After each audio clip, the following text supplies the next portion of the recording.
anything. What am I thinking? All right. Should we just fade in and go, and you can kind of run with it, and Well, no. How do we're not I'll live? work on getting it up from here. Yeah, but then anything we do is not going to be seen by anybody. Well, I've got YouTube going. Okay, so YouTube is working. Yep. Just I'm don't seeing understand it this. on. I'm not. I can't get to it on my phone yet. Hold on. Automatically go live to start your live. Happening now. Start the live. Oh, crap. Yeah, why? What the hell? I wonder if they're having issues with multiple servers. Hold on, let me double check something. It says automatically going live at 7 p.m.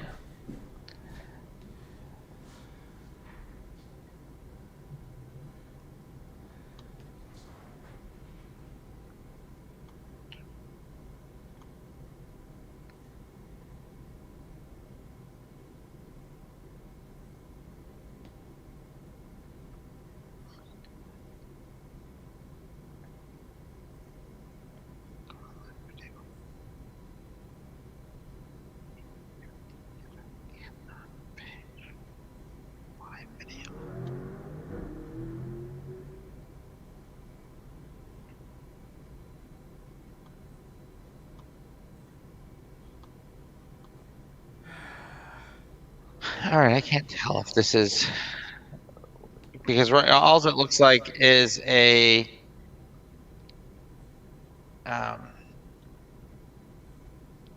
is there any sound going out through the stream? Yes. All right, so I should hear that shortly if this thing's actually acting like a video. Okay. Okay. So that's working. So yeah, I guess we can just fade in. Oh, it's working? It seems to be, I guess. We'll What are see you once seeing? it fades.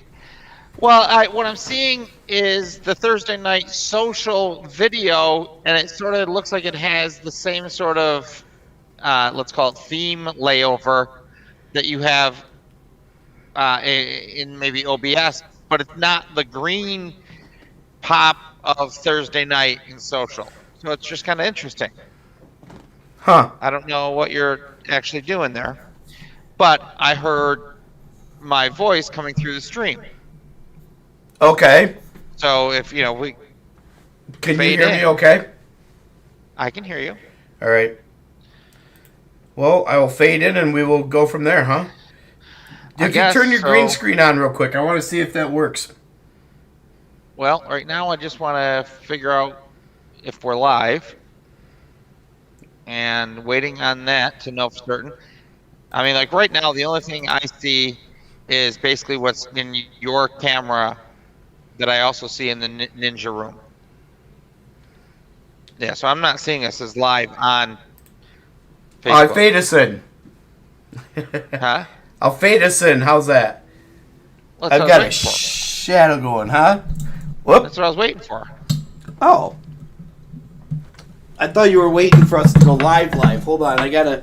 So I'm gonna have to fix my. What's the difference between live and live? Well,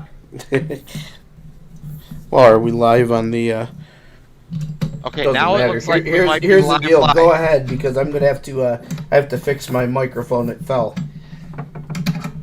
Okay, so now it looks like we're live, and I say that because I can see this Thursday night social thing up in the right-hand corner, and this planet coming down on top of us, and so awesome. So we're live. So welcome to Thursday Night Social. For those of you who are joining us our first time, we welcome you to Udicci.TV. Seems like we're always having these little weird startup challenges. And one of the things that's happening right now for me, I'm actually hearing myself speak to myself. So we're going to have to work on an audio issue. But while Tim's chasing down this other issue, we'll kind of just talk through what tonight's show is going to be about. We've got 3 segments for you tonight. We begin with Unencrypted, which is really where Tim and I invite some friends on and we talk about blockchain, what's going on. Sometimes we get real technical, sometimes we talk about the industry as a whole. From there, we move on to Ceox, which is really about well being in the marketplace, and on to the Pirates, where we're looking to ruin the world, or rule the world, or ruin and world, depending what that's all about. So while Tim is still doing something, I'm just going to read what tonight sounded like if you happen to be on our Facebook earlier.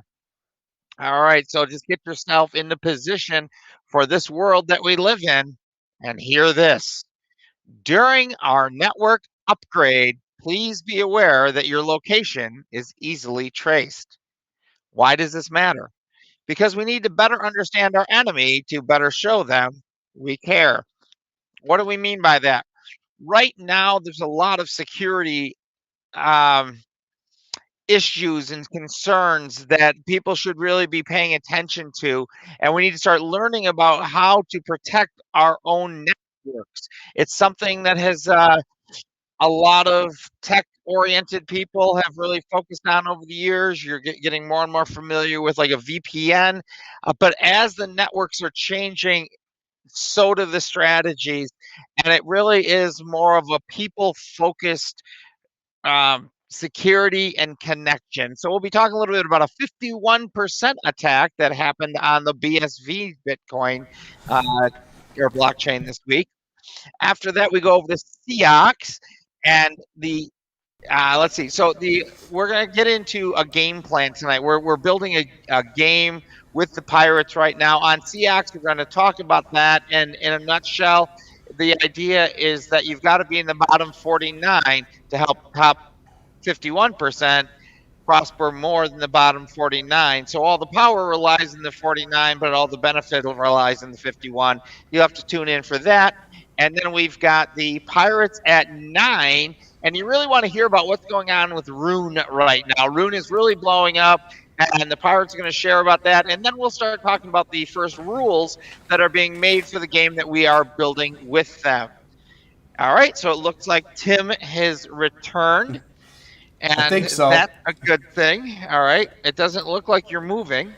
Um, Okay, now you're moving. okay, just All right. making sure. Okay, and now what I'm going to do, because I think somehow I can do this, and I might just be completely fooling myself, but I think I can bring in a secondary stream, and I am going to go over here to my, here we go, and hopefully this will work, and we'll pretend that we're starting unscripted all over. Ready? Oh, hold on. You want me to redo it?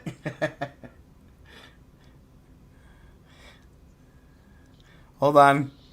Let me fade us out, and we'll go in. So we'll go from our Udicci.TV. All right, you ready? We're gonna fade out. Oh, wait. Oh, so could you hear what I was just playing or no? No. Okay, well, you got to play. You got to put up my other screen, I think. Oh, hold on a minute.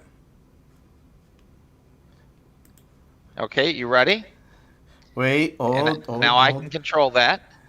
There's all sorts of new new things going on here. Oh, you might actually be able to control this. Yeah. Ready? Oh, that would be interesting. See if you can play it. Oh, hold on. Apparently not. Wait a minute. I gotta hold on a second. There's a couple of things that are required for this. Okay, well, while you're doing that, I am going Oh, to you have to play it. Okay, so I've got to play it. All right, so I need to sort of stop sharing that one, and I will begin sharing it again, just so I can, I want to share the audio, and I want to share this, share that one, and I'm going to come over here, and we're going to try this again. Oh, Okay, yep, you can't do that. You there? You ready? hold on. All right, this is as if the very new beginning for Unscripted. Hold still in on. production. Wait, hold on a second. Make it full screen.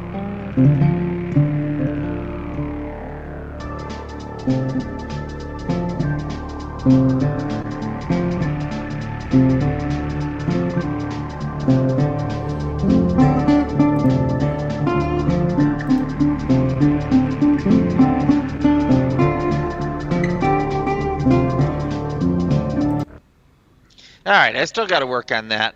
Were you able to hear it? Oh yeah. Yep. All right, now I got to go back and. Oh, you can hear it. That's good. I don't think you can hear me though now. Yeah, I could hear you. All right, so now I don't quite know what's going on because I could hear you.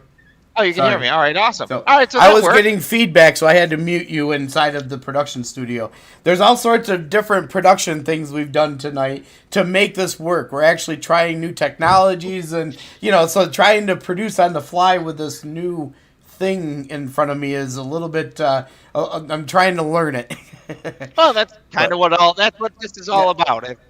So as we kick off tonight's show, so the first segment of the night is unscripted, and we do have our series background if you want to pull that up, or you could just kind of use last week's as like Oh, the. yeah. Hold on a second. Yeah, let me. You caught me in the middle of something real quick. Let's see. So our show outline.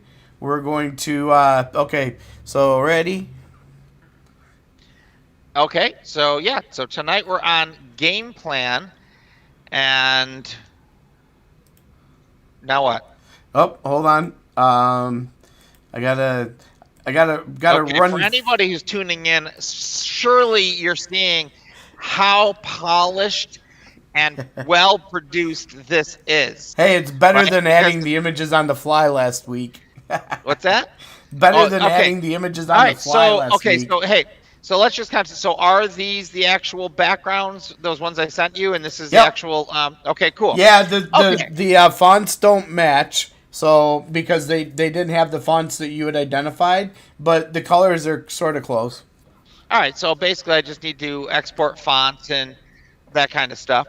All Yep. right. So for anybody who's just tuning in, each week what we do is we try to take more forward steps, more good quality forward steps, and we actually just bring in some of our new technologies, we put it to the test, we put it out with our friends, and we figure out how to make it work a little bit more better for everybody involved. And again, as we get to the pirates at 9 o'clock, you'll see that because they also work through OBS, and our hope was to try to maybe bring our two OBSs together to really expand the capabilities of our distance or decentralized live production. And what's interesting is I believe that Ninja's actually peer to peer, so it becomes a very true sort of decentralized production. And that's what we're playing with tonight. We're actually on unencrypted.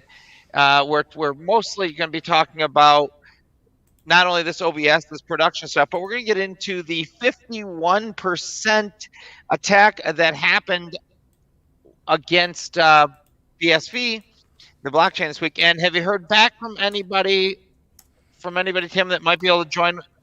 Let me double check. I know actually I got off of Discord, so I should probably jump back on there.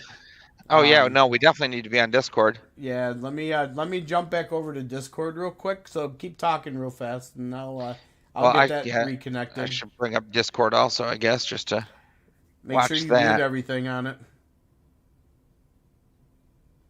So yeah, I get all Live. right.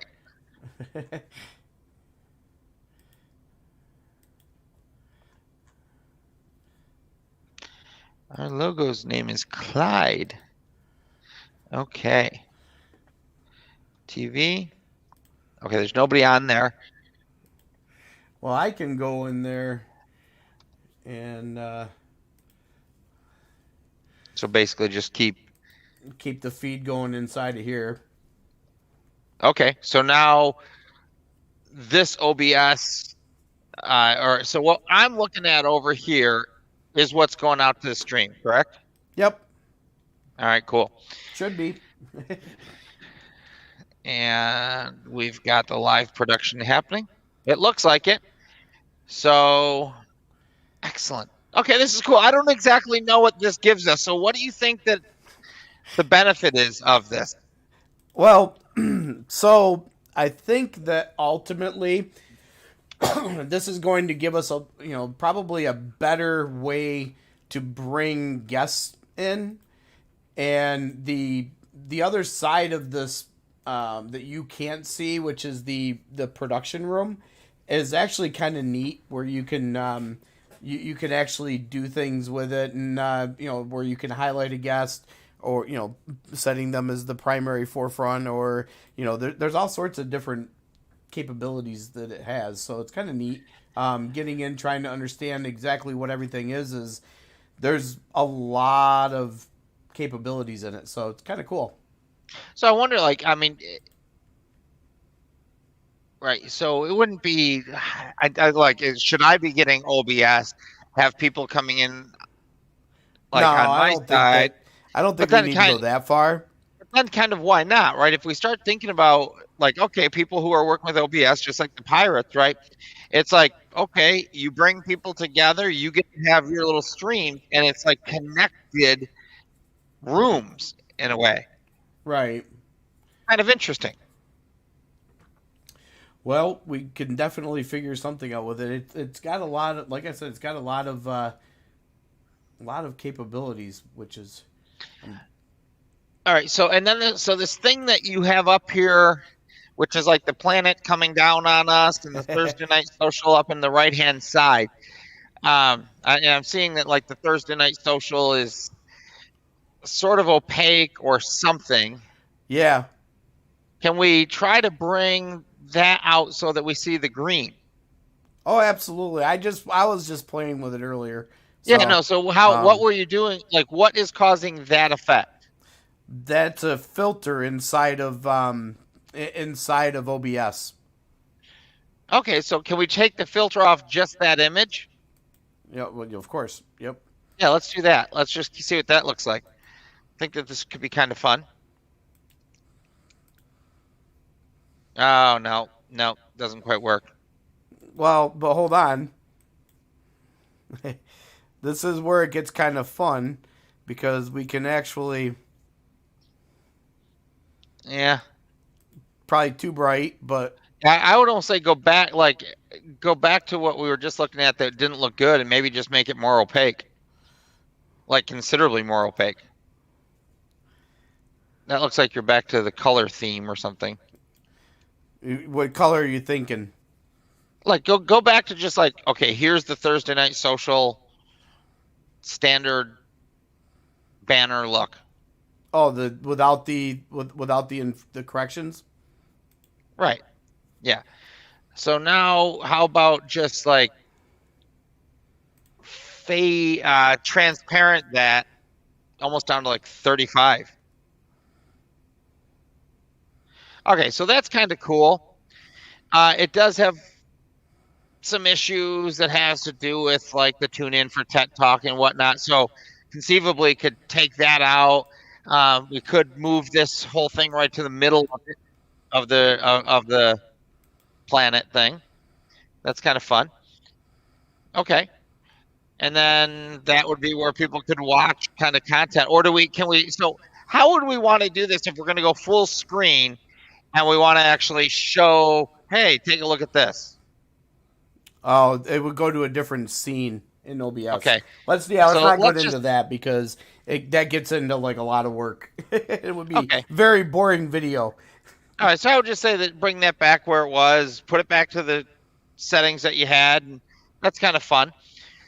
So yeah, I mean, this is sort of what we're looking at, is how to more or less have slightly more dynamic graphic content through OBS.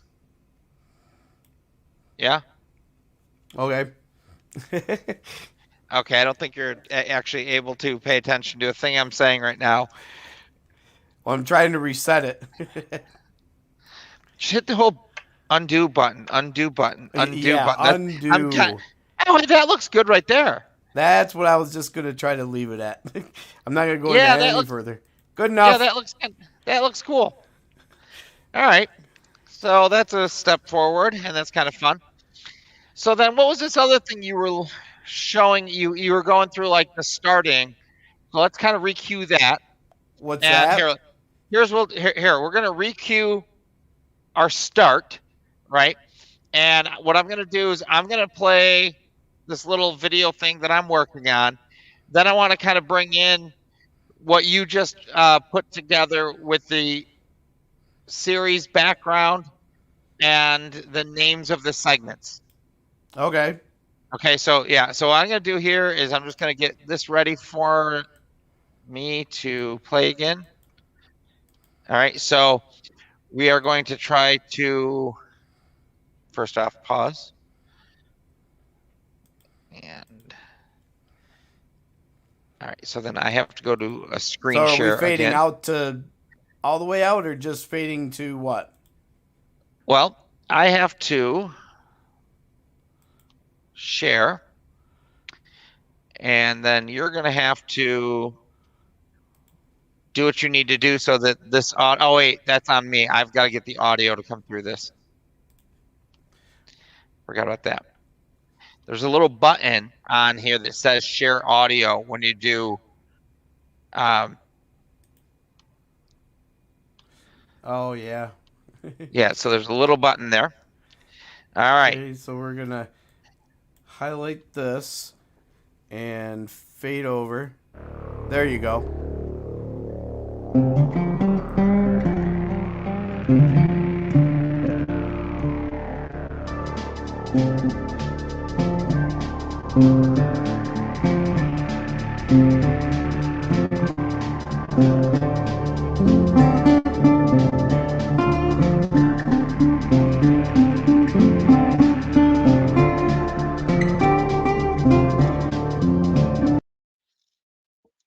Okay, so that's kind of a cool um,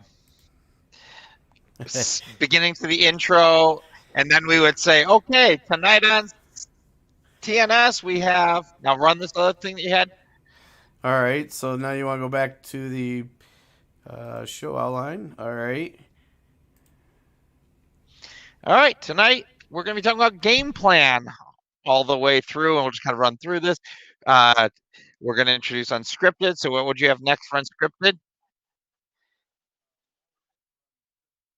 That was Oh it no, for just keep going. Just unscripted. go through. Just keep going through these, like you Okay, just hold on did a a minute ago. second. There's something got turned on by accident. I don't know what happened. Um, oh, hold on. I know why. I'm looking at the wrong one. Okay, there we go. My apologies. There's Ceox. Okay, and then pirates are just you just had pirates after that. Okay, so yeah, we can work with this, and we'll figure out how to make it look like something, and that way that we would have that each week. So then the other thing we need to figure out, since tonight's really about taking the winning steps forward. Obviously, the whole thing is game plan. It's like getting the plan in place, making sure that you've well defined your steps. Now that you're starting to measure those steps so that you can know you take those steps in the time that you want them taking. And the reason that I think that this becomes really important is because things are speeding up, right? Things are speeding up in our world right now, and we need to kind of get in the position to perform the role that we're called to perform, and we need to perform it well, and almost becoming like militaristic with the marching. You've got to get that in step. You got to get a lot of people in step. You got to get those heels hitting the ground, right? So that's what we're talking about when we're getting into the winning step. So some of the things we have to look at is how do we help each other and ourselves take winning steps better. So if we start thinking about just production here, what do we want to be focused on to help make your job easier in production, or what do we really want to accomplish out of production? In what ways? Just as far as like tools, or as far as prepping, or I guess what do you mean by that? What do you feel would help you to accomplish what you feel we should be accomplishing through the production that we're currently doing it through OBS, that kind of idea? Well, What I do we think we're want? taking the steps. Like, getting onto the Video Ninja has been good. It's kind of cool looking inside of here, understanding how it'll work and how we can utilize it. Don't know if they have an API, but these guys seem like they've thought of a lot of things, and seems like they might even have an API that we can look to. Either way, it doesn't matter because you can set up scenes inside of here, so it's almost like you could utilize this tool to do a lot of our on-air broadcasting, and then just put some of our pictures behind it through OBS, and do the scene layouts through OBS better.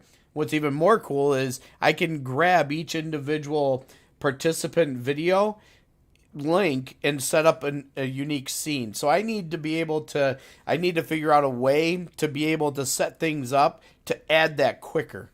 So just little things like that kind of we did good today because there was a lot So of wait, setup what that do you we want to did. add? You're saying you want to add scenes more quickly? Well, I can add scenes extremely quick now. So what were you saying? What were you just saying? You want to add something more quickly? I want to be able to add guest cameras more quickly. So if there's like a way, OBS, I'm not sure exactly what we'll be able to do inside of here. Again, this is my first time inside of it. So, but there's, Okay. but the fact that we So, can get the solo links, like I have your independent link separate from the video link of our entire group. So, so like you could actually have me now out as a full screen yep. going, okay, that's Yeah, interesting. like Okay. this. Kind of like that. Now that's kind of fun because like, Yeah, you're wait, hold on. mirroring. Now I'm mirroring myself, but I gotta like but I have a delay on me, so it's weird. Um, okay, so we're definitely gonna be playing with that a little bit more. All right, 51%. Tell me what you know about this. I don't really know much about it. I talked to Greg. Was hoping that maybe he'd be able to join us. He said he was going to try to shoot out today. It sounded like him and Brian were pretty busy with everything. When I talked to Brian yesterday about it, he called me back today and kind of gave me just a little bit of feedback about it. And one of the things that he talked about, boy, I don't like that shadow. I'm gonna figure out which one that is, but either way, Somebody's watching me. squirrel, squirrel. But when I talked to Brian about it, it was really interesting because it it's almost like when you hear them, they talk very confidently, as if it's like it's no big deal. Everybody makes such a big deal out of it, but it's really no big deal because they'll be able to roll back and get to the right chain will start to overtake the wrong chain again. And to me, I don't quite understand all of the logistics behind it yet, so I'm still trying to learn a lot of that. I think what's interesting about this is we're talking about consensus, and basically it's up to the participants in the blockchain, the miners more specifically, to actually make sure that the blocks are in alignment with one another, that they all actually agree with the security codes. And as you have blocks that come out of agreement, if you will, then those blocks are not voting toward, if you will, consensus of security. And Right. from my understanding, once you capture 51 blocks, it's actually very problematic. And there's a lot of things built into blockchains to help defeat it. And I think it's Pirate Chain or maybe Monero who actually does something where they put a block onto, I believe, Litecoin, so that you'd actually have to have a 51% attack on like Litecoin and on Monero. I think it was Monero. So there's some interesting things that are going on there. But I think what's important that we need people to understand is that there are still attacks going on, and that the blockchain brings with it a whole different sort of world and way of thinking. And ultimately, in this war of influence that we're currently in, knowing how to secure your networks is highly important. Right. And knowing how they're being attacked is highly important. So I think one of the things like I want to pull into the game with the pirates, and that's what I was starting to get into is, and we've said this before, but basically that the 49% is always creating greater value for 51%, right? So that there's always an incentive to be in the 51%. And if somehow bad actors start coming out of the 51%, the power, the 49%, which has the power to create the value, would also then have the power to deflate the value. So it's kind of an interesting thing that if there's nefarious characters playing against the 51, within the 51, well, then the 49 could kind of create some plans. So I think like the general idea of the game is this idea of a 49-51%, right? Because I don't think that blockchains are going to, they might, I was going to say, they probably aren't going to get to 49% and go, oh, we got to do something.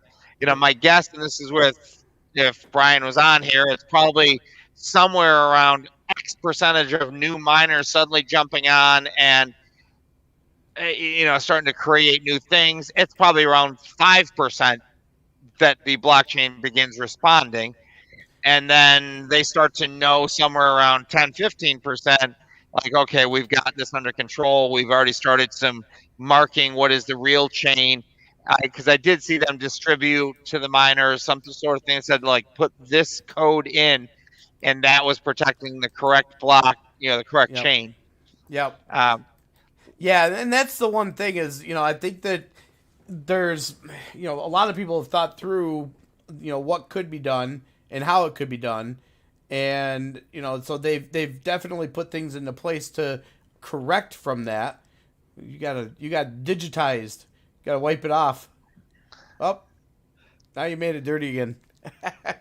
That's that's weird. weird. I Huh. didn't do anything.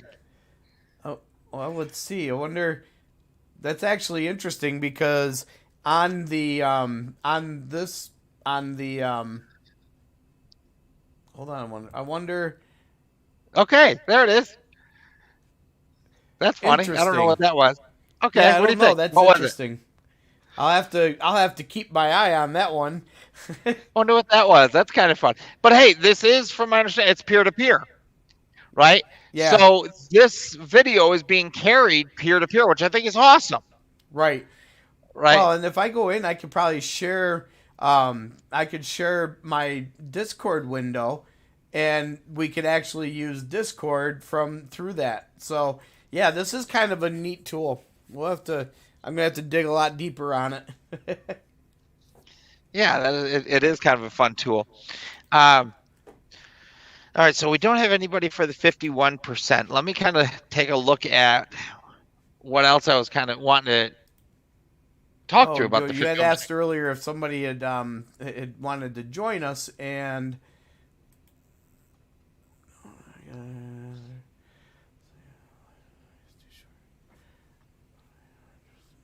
okay, so we did get confirmation for another time, just not today. Okay. Which that's fine. Uh, it'll be fun to bring. Oh, you know what? We should. We'll have to have the pirates join us here. Yeah, that's what I was thinking. I was like, that might be kind of fun.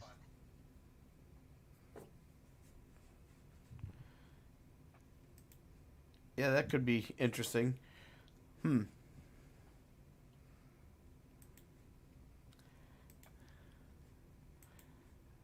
Riveting live video. Well, hey, I'm looking for what we were. What are you looking for? So, uh, what I had up for tonight's conversations, Ah, just so I can kind of follow the script still, even though it's unencrypted. Um, unencrypted. okay, so I find this kind of interesting, and we've been getting into more about what's going on in the world. So, did you see the CDC's latest eviction moratorium For 60 days or something? for 60 days? No, I didn't. I didn't hear. I just all I heard was it was 60 days, but I didn't really hear much of anything else. So if you start to think about like the general argument between the bourgeois and the proletariat, right? And it's like you've got to take down the bourgeois because they own everything, and the proletariat have to be cared for because they're the workers, which is correct. Um, but the idea is that you take down the landlords, right? Okay. Because they're the ones the landlords. The government doesn't want people to be subject to landlords. The government wants people to be subject to the government because they're better than the landlords or something like that. But, anyways, the Supreme Court ruled that this CDC didn't have the right to actually create this moratorium, which they don't. I mean, it's sort of, we all learned that in like seventh grade civics class. The CDC is not empowered to make legislation. So once the Supreme Court ruled that this was not allowed, well, then all of a sudden you have a concern with the evictions, and no doubt it's fair concern with all the monkeying around in the economy that we need to take care of people and their housing. That's not the question here. It's more about how it's being handled and why it's being handled. So the Supreme Court says, no, no, you can't do that. And the Biden administration says, well, watch me, watch me.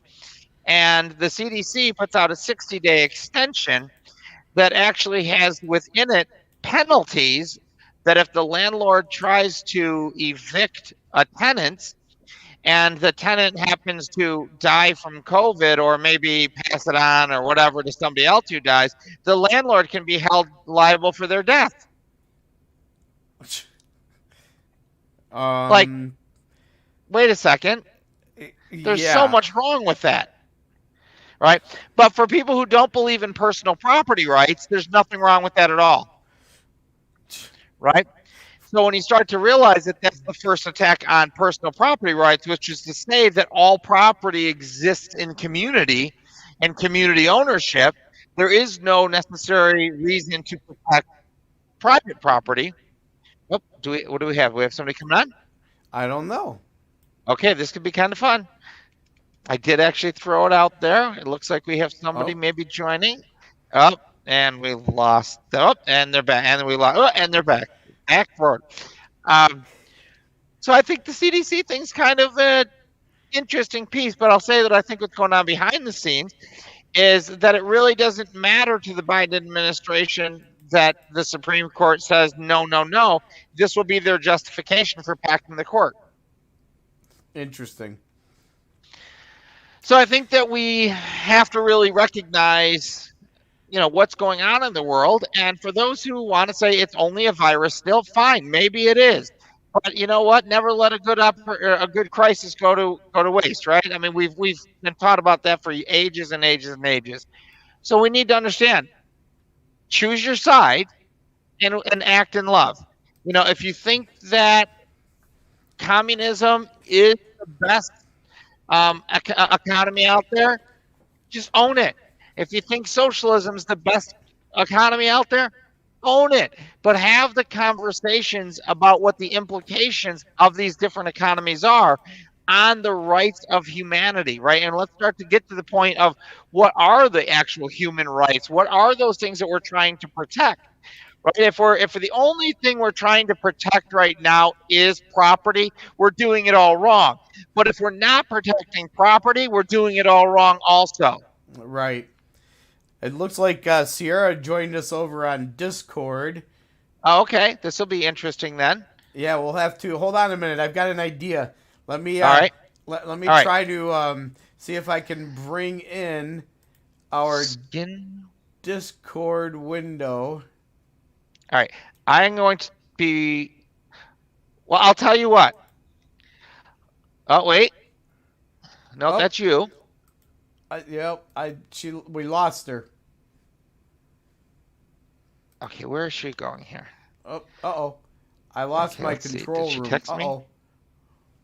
I'm not getting a great connection through Discord. Well, Let's see here. oh, Sierra said that? Now, I wonder if she tried coming through this other one. Whoop. Hold on. I gotta remember how to do this. She's like, she's not getting a good connection um, Video. through Discord. Oh. Have her come on to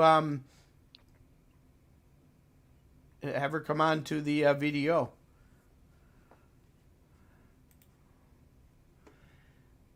All right, I just sent that to her. Oh, I So see somebody let's coming back see. on. I'm gonna change your thing real fast to Okay. go to a direct link. So we're gonna try to put like all three of us on the bottom now. Give me just a minute here. Let me. Why is it doing that again? I gotta clear up my window. I wonder if I can do anything on my side to help that. Oh, hold on. That looks like we lost Sierra again. I wonder if it's her internet. Copy. She says, I think that's actually worse.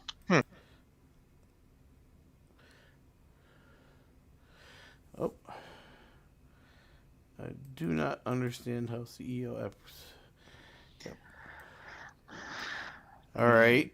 Well, that's. Because she's Hello? home, so her internet should be fine. I've got your direct link in here now. So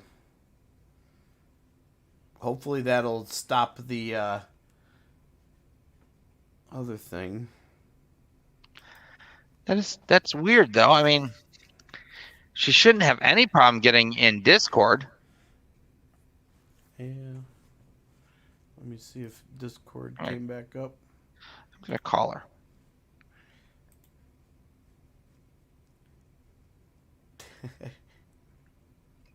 As we continue to work through live stream. Well, hold on though.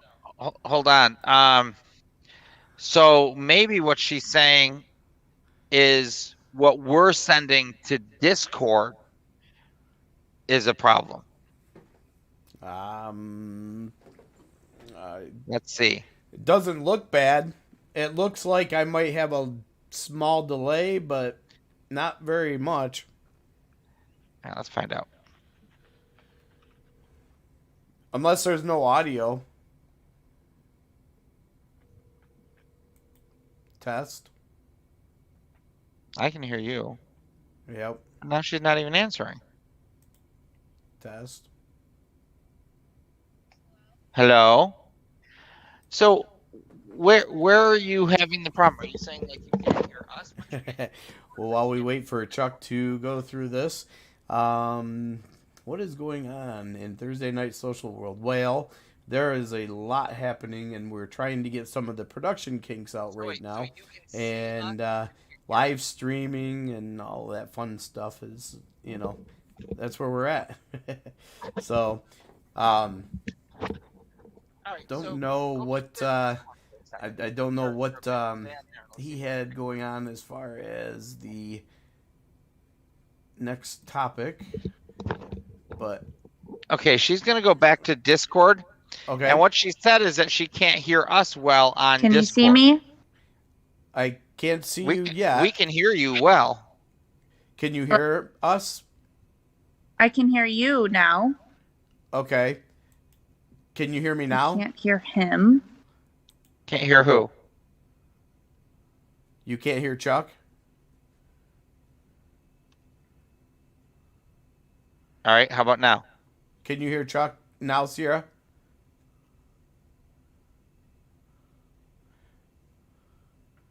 Well, Can you hear Sierra? I did hear Sierra for a minute. Where'd she go? I don't know. Are you on the TNS? Wait, why are you? Okay, you gotta come back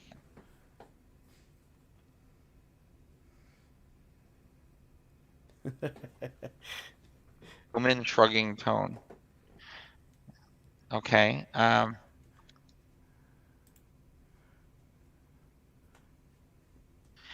I wonder why she can't get on to video. She said it's just really low. Oh, she looks like she's trying to connect again. I'm wondering if I can set my audio to go out through. Well, one we thing may I not could be able to probably do this with Discord. All right, hold on. All right, Sierra, can you hear me? Sierra?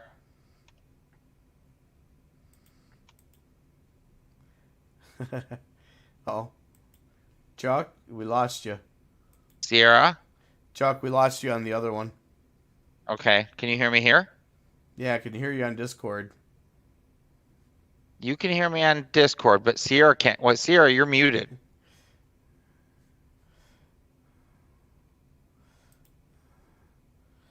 Let's see if I can get the Discord window up. Hold on. Like, Sierra, you're muted. I mean, so right now, right, I get that I don't have, I mean, I could probably just do this right here, right now, and that would be fine.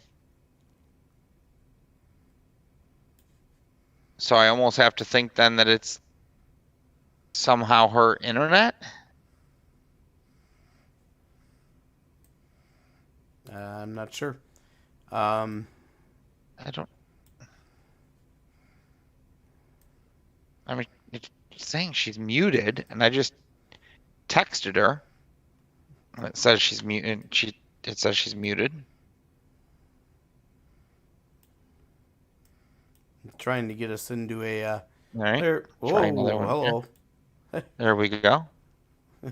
That Okay, was fun. so it says you're muted. Who, me? Your camera doesn't work. Mine? Because we're both sitting on Discord right now. Oh, you're talking to Sierra. But you see that you're in the room, right? But you don't even see us on there? I don't understand this. Right? And I mean, and it's Discord. There shouldn't be any problems with Discord. Huh. All right, bye. Can you still hear me, Tim? Yeah, I can hear you. We can't see you though because you're disconnected. That's fine. That's fine. I mean, I well, other than we're live and it's just me. Yeah, but doesn't the sound come through? Yeah, the sound still comes through. Hello? All right. We can hear you well. Okay. Oh, there you go. Okay, that's weird. I gotta eat dinner real quick. You got finished? Okay. So now I'm gonna try something else. So now I'm gonna leave this. And I'm gonna turn my camera off real quick while I eat. I'll leave the sound on. Please bear with us while we work through all these fun things. All right, hold on.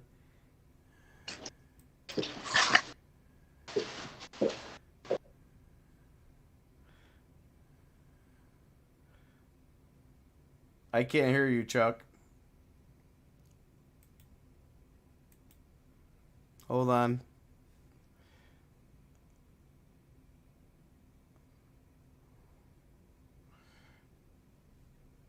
I still can't hear you, Chuck.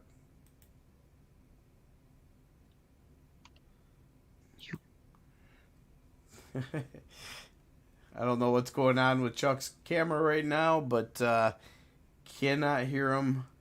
Let's see if I Can copy the solo link, get them back in here.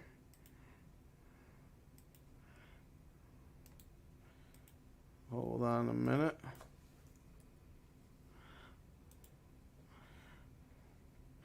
Now? Oh, there we go. You hear me now? Got it now. And how about now? Yep. Okay, so what was on your side? Okay, can Sierra hear you? I I'm don't know. here. I'm Hear just eating, so I'm putting myself on, not turning camera on. Okay, can you hear your dad? Speak. Hello?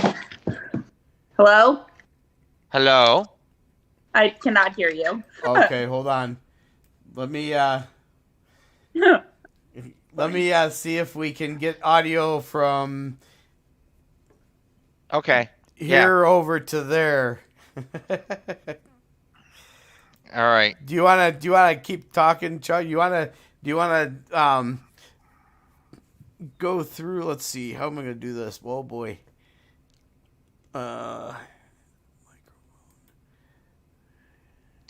Okay, here. This seaside verbo is about to play host to an unforgettable vacation memory. That game of All right. Can you hear this? No. Hear that? No. You can't hear? Just a bunch of static. Yeah, that's what it basically is. I'm just so you can hear that static. Yeah. I have to excuse myself for a minute. I'll be right back. Oh, okay.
Discord messed up, so that's what he's just kind of fixing those things. All right, we're back live. Okay, we're back live. That's good. And we have a screen that looks like the init number of repeating. How you doing, sir? Pretty good. How you been? Busy. We've been, basically out of town for 3 weeks. I just got back to South Carolina and trying to keep things moving forward straight, but things are going really nuts. I know Tim talked to you a little bit. I don't know, really hadn't had time to even catch up with Tim over the past couple of days, but how is Cardano Buds going? Cardano Buzz is going good. We're trying to move off, get some like merch started as well. Just different ideas. We actually started donating a portion of it to like Normal and Regulate Florida, so that an NFT project on Cardano is given back, and we're trying to help. So yeah, just having fun with it. So, did you and Tim, have you started looking into, well, I know you mentioned something to the tune, you can write a smart contract right now, but you can't quite deploy it until Alonzo, is that right? Something like that? Well, no. Once Alonzo Purple happens, we'll have smart contracts on testnet. Oh, okay. All right. Yep. And that's at the end of the month. So Is that what would be necessary for us to write something to connect between BSV and Cardano? we might not even need a smart contract at this point. Just depends on what we want to do. So for certain things, for sure, but yeah, we have to just go through that. Yeah, okay, cool. Yeah, because I think one of the things I think Tim mentioned, he shared with you a little bit more about the marketing piece. We've outlined and sort of architected what we had mentioned before about being able to do like commission tracking, right, for different campaigns. And we have the architecture for it, and we're pretty thinking, right? We think it's simple enough to pull off. And that would be obviously on one chain, right? Like, okay, we can do it on this one chain. That's really like, all right, so if we did something with you guys, then we could do a sort of cross-chain commission, and we would just sort of connect it directly to the like some sort of BSV. To Cardano Bridge. Right. And then we kind of funnel things through Cardano and then re-institute on there. So it's almost like you have paying brokers or something. So a second layer on top of that. But I don't know how far you and Tim talked on that. So I don't know if I'm like. Yeah, no, he mentioned it, and I said I was down to help and try it out and just check it out. So I think it's pretty cool. What you guys are doing over there. I think it is kind of. I think it's fun. Yeah. So how's everything else going? I've been trying to keep up with Cardano. It's moving fast. Cardano's moving fast. Yeah. No, and like I said, with smart contracts come in, all the NFT projects are ready on Cardano, new ones popping up all the time. It's getting really exciting. One of the funny things that happened was some Ethereum guy had tried to make like a funny comment about, oh, Cardano guys, make an NFT of this. Oh, wait, you can't. You don't have smart contracts. So then somebody took the tweet and made it an NFT just to show like we can make NFTs and we don't need smart contracts to do it. So yeah. So how are they doing it without the smart contract? So NFTs and even fungible tokens on Cardano are built in natively. So it's basically if you had like an easy button for NFTs, right? They did all that. They built it within the operating system. Just got to use a couple commands and you can build an NFT, all from the Cardano CLI. Okay. All right. See, okay. Don't say, Tim, are you following that aspect of things? Somewhat. I'm sorry, I was over here trying to get it back up where I could get back online here. I haven't really been following the Cardano side as much as I need to. No. Yeah, I'm just trying to understand, like, I mean, to me, effectively, the smart contracts on BSV are just a couple commands also. Like, so I'm not quite sure what the difference is between like a smart contract and then you're saying it's just a couple commands on the CLI. Well, yeah, I mean it's a smart contract you can do a lot more things.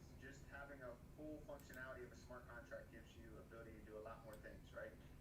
While we don't have smart contracts yet to do all of those other possibilities, what they built in natively was the ability to create NFTs and even fungible tokens, and they call those native assets. So that's just built natively. You don't have to write, like, I don't know what it is for BSV, but I know on Ethereum, to build an NFT, it's an ERC 721 contract, smart contract you have to build.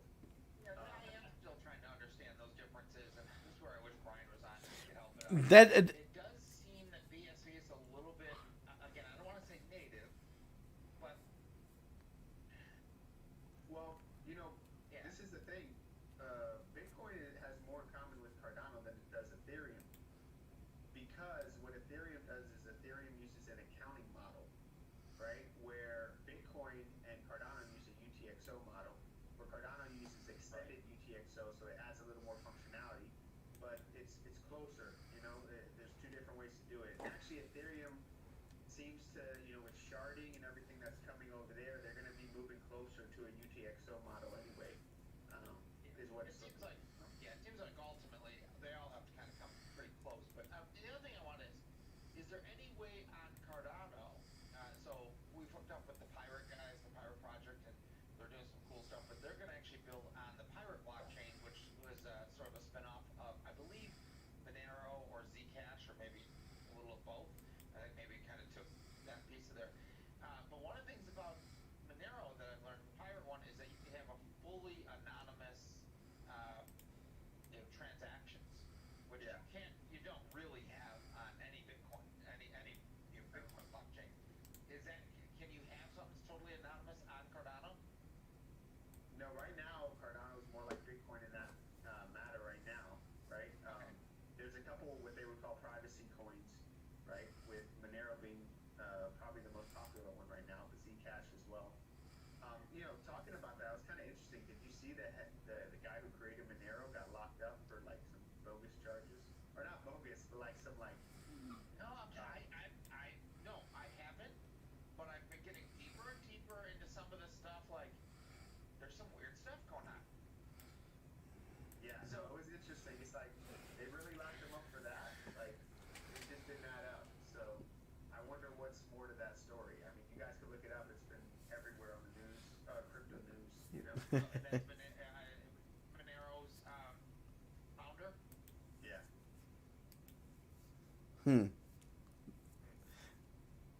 Very interesting stuff in crypto land.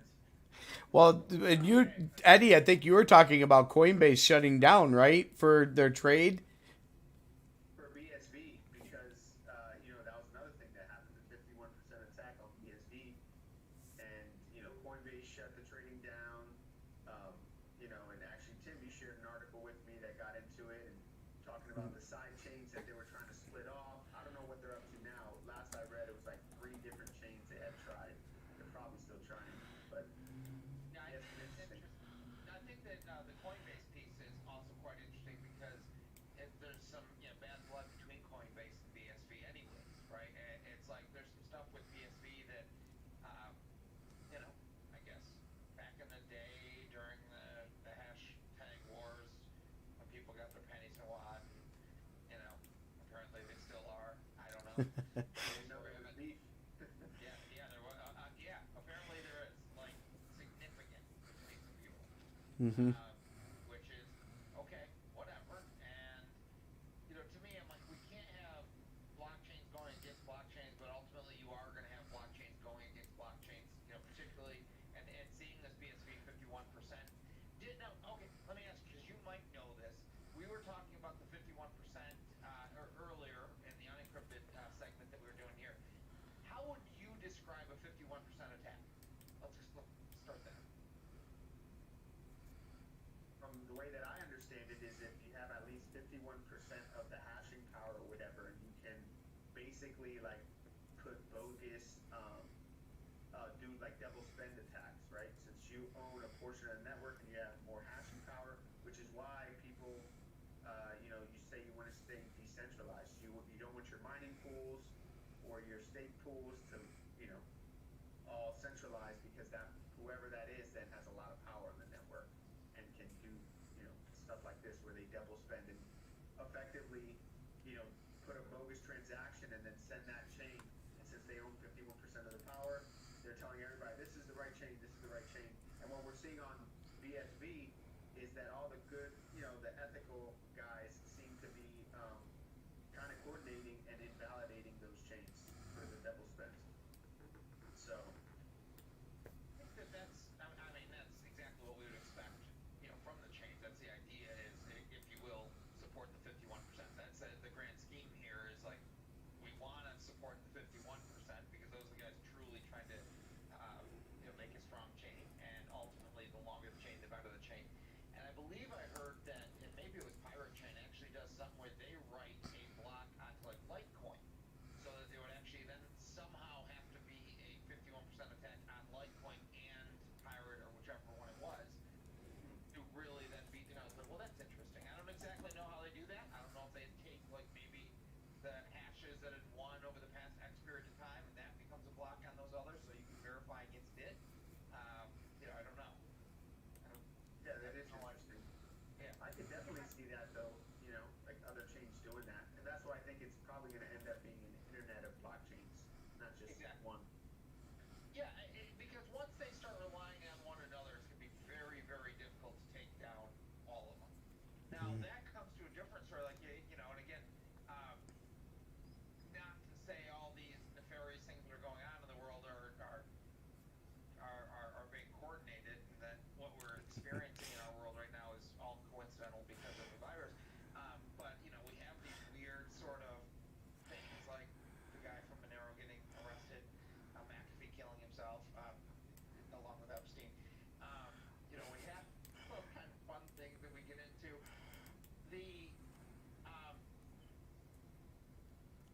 When we talk about this 51%, I was having this conversation about the 51% thing. I'm like, look, in a grand scheme of things, the largest network wins. That's what it comes down to. Is the largest network wins. And we talk about this, the longest chain, but truly right now, it's the largest network that we're fighting against. That largest network are those who have far more power, far more processing power in the world, and they don't want to see the control that they would currently have over the current networks to be lost, if you will, into the blockchain world. It's going to happen. I mean, ultimately, there's no way of stopping blockchain at this point. But I think that we could see quite a few, let's just say, actors from not only within blockchain, but also just other nations. Let's call it what it is. Like, whatever's going on, we're going to start seeing attacks coming very specifically just against the industry itself.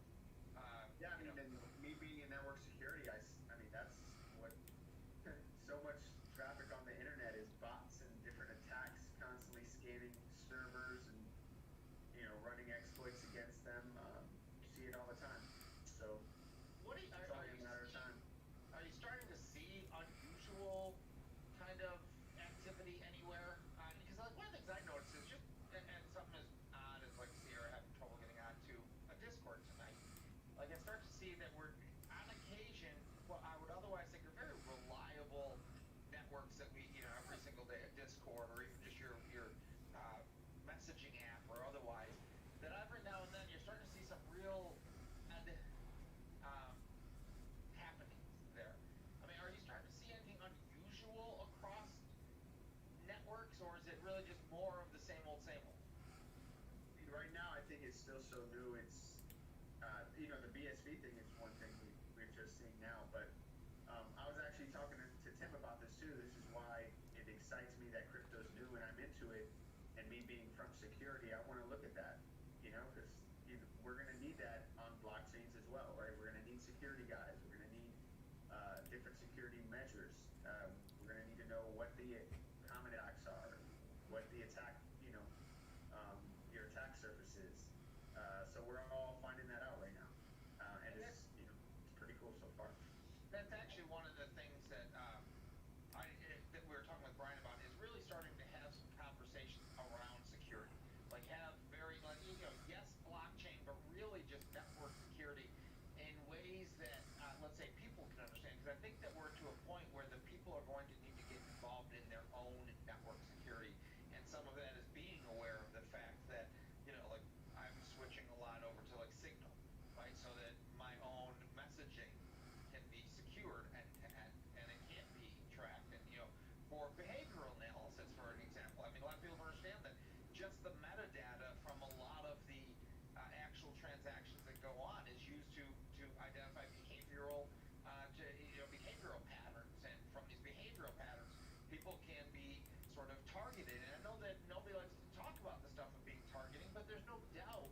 starting to see people being taken off of, very publicly off of Twitter or off of Facebook. Make no mistake about it, it's also already happening behind the scenes, right? That we're already starting to see, like I said, these kind of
Caught her off guard.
for your government, but you want to make every role model one based on some sort of achievement thing. And I think that looking at the motives, they do have to be somewhere between wanting to be your best and wanting to be your best with one another, because I believe that at our core, humans actually can only be their best when they're in commune, if you will, with others. And I would say that commune in that case is when they are working together toward common goals or common values.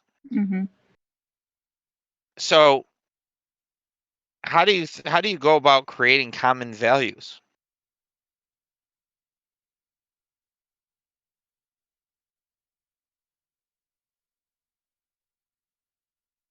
Okay, You're all just right, I've asking got how do you come up? You're asking like really thought provoking questions that I'm not prepared for. So I don't know like what.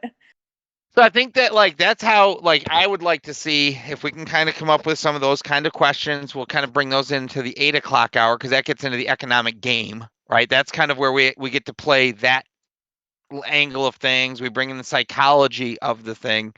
But I think you're really hit it. It is mindset, but more than that, it's culture. And if we can do anything to work together to create a culture which takes this new economic system that's going to happen in the world, there's no doubt about it. Blockchain is going to create new economic systems in the world. And if we can plant the seeds of, of a culture of greater mutual value and greater mutual care, that can come out of this movement. But we have to understand how to do that without demanding that somebody else pays for it all the time and that somebody else is only contributing to it. Like it has to be, our best has to come out of us. We can't expect others to give their best for us. Mm-hmm. Right. So how do we balance that kind of a piece? But I do like the dedication to the mindset piece. So let me ask you though. So because you've now been made the de facto Ceox of gameplay here, or whatever, this Ceox segment. You're the CEO of this. Yeah. Sierra is the CEO of Ceox segment, or at least the gameplay segment of it, or whatever else. Game plan. So, Sierra, what do you need to put yourself in the position to begin reaching out to, like this woman that you spoke to and others, to get them involved in this conversation, and in a way that you will feel that it's more fun, but also you can fully support the message thereof? I think one, I feel like I am not very smart in the sense that I need everything very dumbed down. I need someone to be like, okay, from 8 to 8:20, this is the topic that we're going to discuss. And it has to be very like blunt. So that way I know when I go speak to someone that I'm able to speak on it in an informed manner. Because if it's hard for me to like reach out to someone and just not, I don't know, just not feel like I understand directly. So, and I want to be able to give someone like talking points for like if they come on, like you're coming to do a little mini show with someone, just to have like general talking points or general points of discussion to be brought up. And then making sure all of it ties back into like, I mean, we talked about this 2 weeks ago, Right. just having overall themes for each week or something. So if the theme can be, I don't know, winning Well, the in theme this for tonight, environment or something like that. the theme for tonight is game plan, right? Because I Okay. wanted to come out of here. I wanted to come out of here with a game plan to make sure that we can kind of keep this Ceox segment moving forward well. The woman who came on, the two ladies who came on last week, I reached out to one of them because she's probably going to want to come back on a little bit, and I could absolutely see this becoming something very fun and very cool, where we are talking about being your best self. are you comfortable leaving it in a conversational format though, as opposed, you said like blunt. What do you mean by blunt? Maybe not blunt. Maybe the word is direct. So if I'm getting, direct is probably better, a better description for that. So if I'm going to ask someone like, hey, do you want to join our conversation, or do you want, it gets recorded and then they stream it onto blank, blank, blank. Kind of a semi podcast, kind of not, more just like a generic talk sometimes. But these are our discussion points for the conversation today. Does that make sense? So like we have, like, for the first segment, it's going to be focused on this, and like here's what they're going to talk about, and like if you could provide any sort of, like, here's what we're talking about, and like if you have any sort of additional input, that'd be great too. Yeah, you So just want to be prepared, right? Yeah. I just don't want to like, I don't want to like ask someone to come on and then just be like, all right, like, you know? Yeah. So Or like you said, the deep questions, and then they're stuck. Yeah, I'm like, I don't know. I know. I mean, I think it's fair to have some deep questions, but you don't want just like moments of silence because I don't have an answer. And after long work days too, sometimes you gotta like have your thoughts put together. Part of the gameplay here, and I just need to look something up real quick. I had a question for tonight. So last week, that's exactly what I did. I actually had a question prepared, and we kind of quickly threw it into like almost a game show kind of thing where people had the two ladies had to answer some questions. All right, I'm not finding it right away what tonight's is, but I am going to find it because I want to see it. You know, you guys were touching on a lot of points too that have you guys ever heard of Jordan Peterson? Yes. Yeah, I mean, he hits a lot about that. So you talk about a goal, and he looks at a goal as an aim. And then he said, if you look at the root word for sin, it was an archery term that meant missing the mark. Huh. Yep. And that's the thing. If you don't aim, right, which means a plan, right? You're practicing, you're aiming, then you can achieve your goal. Yeah. Another interesting thing he talks about, you guys were talking about the distribution and people,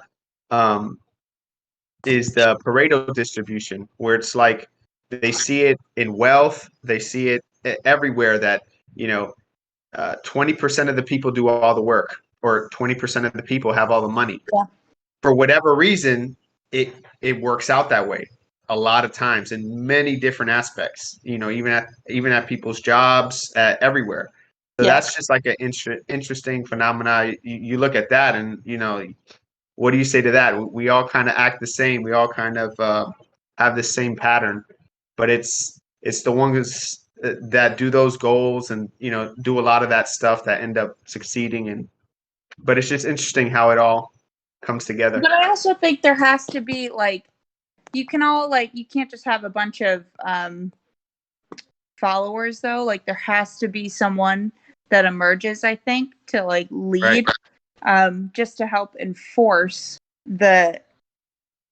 or to execute whatever you're trying to do, which is set goals. So in this case, you have a coach who has implemented what his vision is, and he has a bunch of players, and then a couple of the players step up to be, captains and lead the people and execute the plan that's been put forth by a coach. So that's just, that's interesting to think about.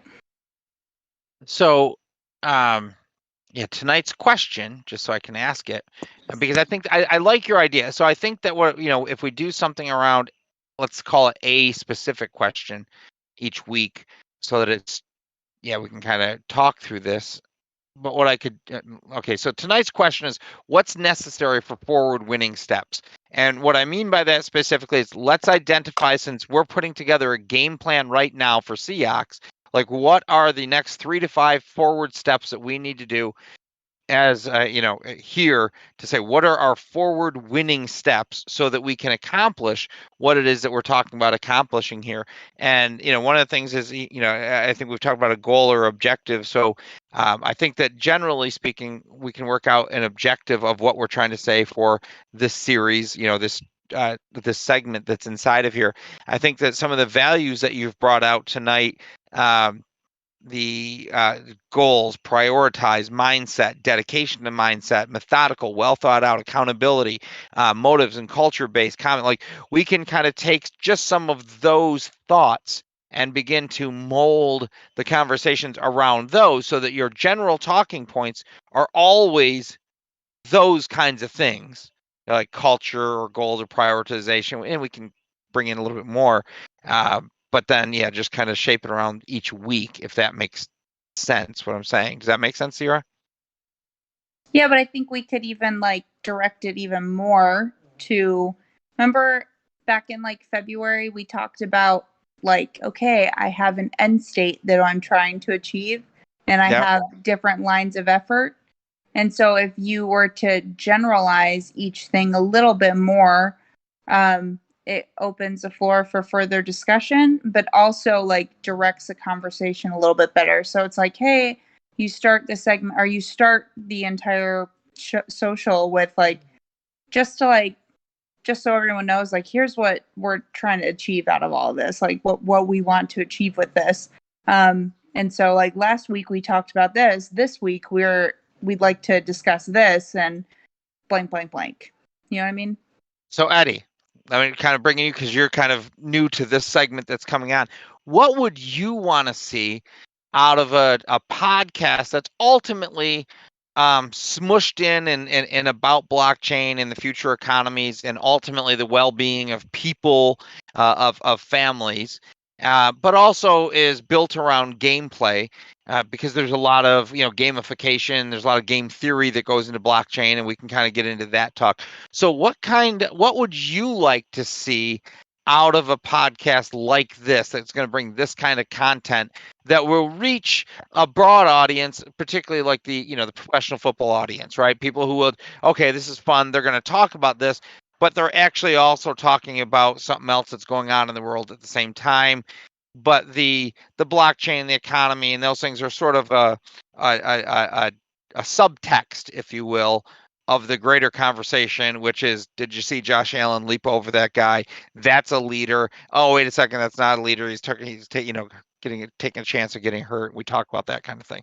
But what would you, being who you are and knowing where this blockchain world is, knowing the economy that is going to be proceeding, knowing the hearts in places like Cardano, what would you want to see out of or hear out of a podcast like this? I don't know. That's an interesting question. I mean, I know for myself, the podcasts the podcast I like, I'm learning something, but it's also obviously people have to be into the sport. So if they're into that, learning new aspects or thinking of something differently, bringing value to them somehow, right? And then one, making it seem organic, not an advertise, like professional, where it seems fake, and it's just a conversation with people, I like think we can grassroots pull type that stuff. part off really well. I think we can make things not professional really well. That's why I like you guys. But yeah, no, uh, I mean, bringing value to people. Try to bring value, and they'll show up. Yeah, I think I think that that's the big thing. If we can work on sort of like that, maybe the value statement there, which is, value to people through the game they love, something like that, right? So, because what we're really trying to do is talk in a way that resonates with people, but also challenges their thinking and those preconceived, programmable, those thoughts which have been programmed into them, which they're currently reacting to, and they don't really know that. And we're trying to change mindsets in many ways to help people be set free from programming that has basically told them, like, you're not really free. You're here to serve. You're a piece of debt. From the day you're born, you're a piece of debt, and we need to treat you like a piece of debt. And instead, we want people to realize that they're an asset. So you're giving them the red pill. The red, there we go, the red pill. I'm gonna have to go back and watch that. I still don't know that I understand the blue and the red pill or those pieces. You don't remember that? I mean, that's what it was. Is the Matrix computers have turned humans into batteries, and you think you're living this life, but you're from the day you're born, you're being used, and you don't even realize it. And so, being set free was the red pill. It got him out of the Matrix. Blue pill set him back to the Matrix. He would have never remembered. And that's a great question. And that's kind of the thing, like once you see something, you can't unsee it. And there's also the idea of, do you really want to see what's out in front of you right now? And I guess that is a big part, because once you have the red pill, I remember the one character who's like, no, I want to go back in. Yeah. Right. No, some It's people like, rather have the dream, the lie. yeah, which is right. That's a, would you rather have the lie and, I don't, what is that truly? What is that? What was that world? Just the lie and a facade of a life, or a truth and the Yeah, the truth challenge was of hard. life? Yeah, the Yeah. truth was ugly, hard, not easy. There wasn't many comforts. They didn't. Food was like at that time they weren't hunting or anything. They had this like glup. He liked going into the Matrix and eating steak and fine cuisine. So yeah, it's like that movie it's one of my all-time top favorites just because of that. You see so many parallels. It's pretty awesome. And I think that I do think that that's it's an important piece, because if we want to talk about bringing out our best, which is, again, what I really want to say is, okay, here's a Josh Allen, here's this quarterback. They went out, they did some training, that they brought out their best. But the way they reached their best is kind of what you were speaking to, Sierra, is like, not only did they have a dedication to practicing their skills, but they had a dedication to a mindset.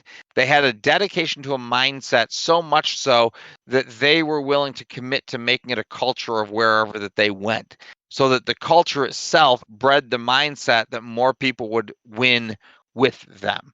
Right. And so that's kind of, it's like, we want to create a culture which gives people the desire for freedom.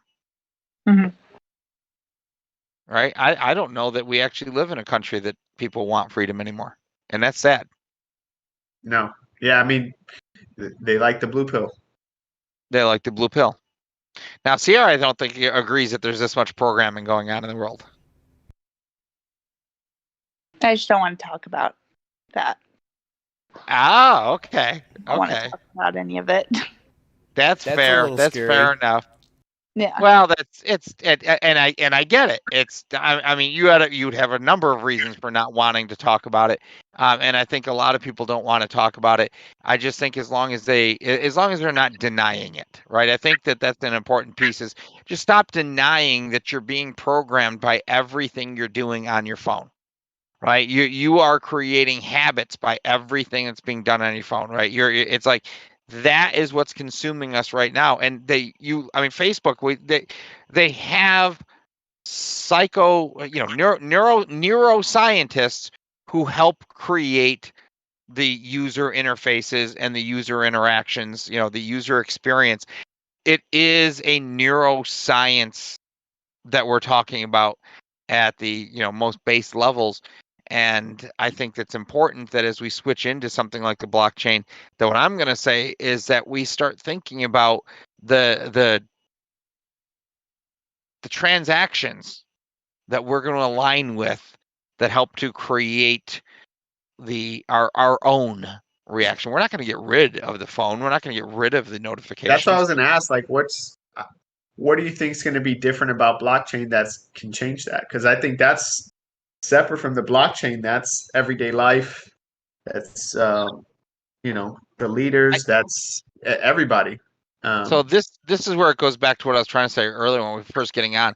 I think that's where we have to value our networks. We actually have to learn to appreciate our networks by actually looking at who our trusted sources are, investing into our trusted sources, invested into those who are closest to us, who do have enough of a mindset that we can trust and go, okay, we can kind of walk together this long. And work that the inputs that are coming from those people are ones that we chose for our own life, as opposed to the inputs being chose for us. Right. Jujitsu for me helped out a lot with that, because you see a lot when you're training. You see who people are, and you get to the weak ones, or the people that are selfish, there for themselves. They usually don't last that long. So then you end up forming, like, a group of friends that you kind of seen that. You've seen them go through. You're beating each other up all the time. You're seeing when people quit. You're seeing people that persevere. Um, you're seeing people that are smart, that take it to the next level, and then you want to emulate that, so they motivate you. So yeah, I mean, something like that. I think martial arts is super important for things like that. And to another extent, like you guys are talking about, football and team sports as well, kind of bring a lot of that. I think a military is a good example, especially like basic training. Any boot camp basic training is a really good example of that. Yeah, I would suggest to everybody, if you want to find a wife, to go through Air Force basic training. Not Which is everybody where is like you, Chuck. yeah, that's where I met my wife, at the Air Force basic training. Hey, anyways, so we're getting ready to join the Pirates now. Sierra, I'm gonna work on I took some notes tonight. I'll type it up and I'll get it back to you, and we can kind of work on formatting to make sure that like our next steps are. And to me, I'm just gonna keep taking this forward each week, and this segment, and we'll get it a little bit more formed. Basically what I'm trying to do, so you get this, when we first started our 1 hour sessions at 1 hour, right, and it was all about blockchain. It was just way too much for a lot of people. So we have our first hour now where we're really trying to focus on more of the technical side of blockchain, more of the blockchain industry. Then the next piece is more along the lines of and that's what the Ceox thing is, the human endeavor in all of this, and as it's still related, which to me is really the economic side of it and the human piece of it. And then with the Pirates, we're literally in development with them, putting a game together. And I think I do want to figure out if we can do something with doing NFTs cross-chain as a game. I think that would be something fun to look at, right? Like because they're doing something on the Pirate blockchain. So if we could create a I little haven't heard of version. that, Jim. Yeah, so if we could do something like a little something on BSV with you guys, a little something on Cardano, a little something on Pirate, and maybe just create some coins that talk, and we turn it into a very simple game, I think that would be a fun sort of proof of concept of cross-chain transactions or cross-chain fun or whatever. And Sierra, what all that means on your side. So we're going to create some coins here shortly, and we'll like allocate coins to some of these different things that we're doing, and we'll be able to bring on people and have some fun with that. Because that's, again, I mean, a lot of people don't get this, but pretty much the vast majority of our habits and thoughts in life are driven by currency, and we don't necessarily think that way. But the entirety of our academic world, our scientific world, our world is driven by currency, and in many ways. So it's like, what are the behaviors that they need to take on in order to get more currency? And it's a weird kind of thought process, but it is a reality. And that goes back to like the Bruce Corber when he was on with the economic divine theory. We all want to exchange. We want to exchange. We actually prefer exchanging value with one another, because together is where we are our strongest, right? And the currency becomes a measure of that. And now that we can kind of do these currencies, even if people don't think that there's a lot of value in them, literally just telling people, here's a coin for your thoughts, is a step in the right direction when you're actually encouraging, good thinking and those kind of end games. So Tim, do you want to kind of go to break real quick and pull in the Pirates or whatever we want to do there? Yep. Yeah, give me. All right, and All if you right. guys are welcome to stay on and join with the Pirates on this, And we'll be back or not, in or drop just a off minute. and. All right.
like So what they have. we should look at that together as a group on our Monday meeting. Yeah. Here, I'm gonna take my new Tree DeFi notebook that I'm all proud of. They have a merch farm. It's like a yield farm, but you put your crypto there and you earn these tokens that you can use directly on merch, but they don't have a value. You can't trade them or sell them otherwise, you know?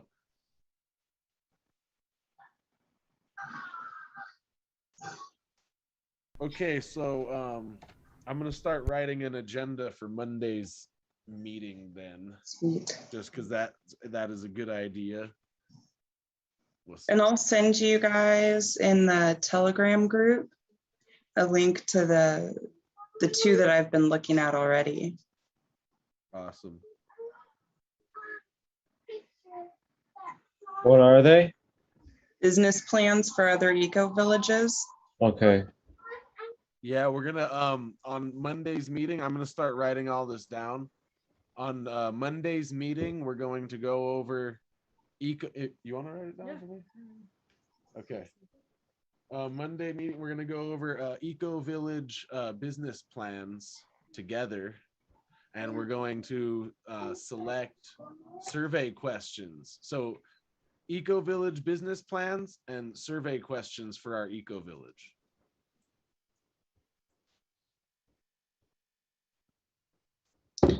So what are you guys doing with the survey questions? Where's your thinking? Where's that leading? So we just the first three basic questions we're thinking is what do you we're talking to people that actually want eco village in their life. So people that have already affirmed yes, they would like to be on an eco village.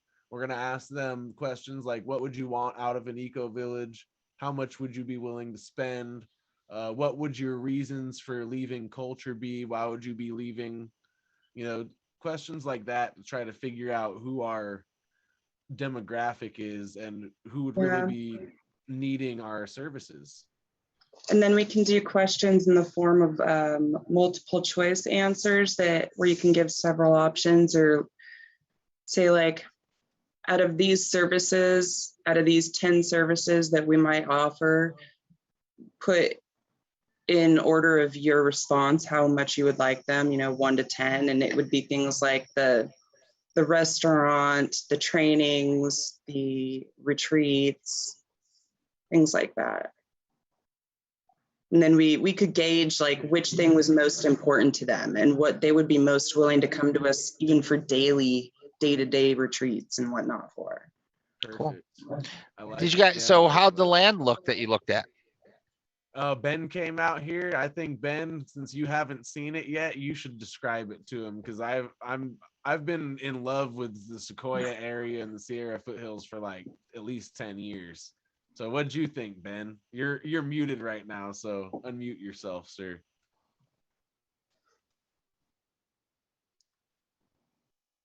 Yeah, sorry, I was gonna fire up a dabber, but anyways. Dabby ball. Yeah, so we went up through Sequoia. Wait, this is Wizard here, and I am Blackbeard. We're also doing some crypto Yes, gaming. Yes, Blackbeard and the Wizard. But yeah, tell them.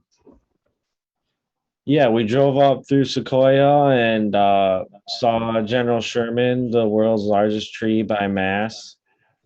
And I thought it was interesting how they grow, only when you get up to like 6,000 feet, they start growing or something like that. So it's cool that that's where the world's largest trees are, is at that elevation. So we drove through the park and then we went through King's, what's it called? King's Park or King's Canyon to see General Grant. Yeah. Grant tree, which is So the you third make- largest tree. Yeah, you make it through Sequoia, and then you get into Kings Canyon, and then we came out the other side, and that's where we started to want to look at land, was in Badger, and Badger's a little higher up. I really liked it when we got down into what was it, Dalton or Yeah. yeah, you Something keep like going. through, and then you come out near Dalton. There's 18 acres right in the middle of Dalton for sale with actually an old gold mine.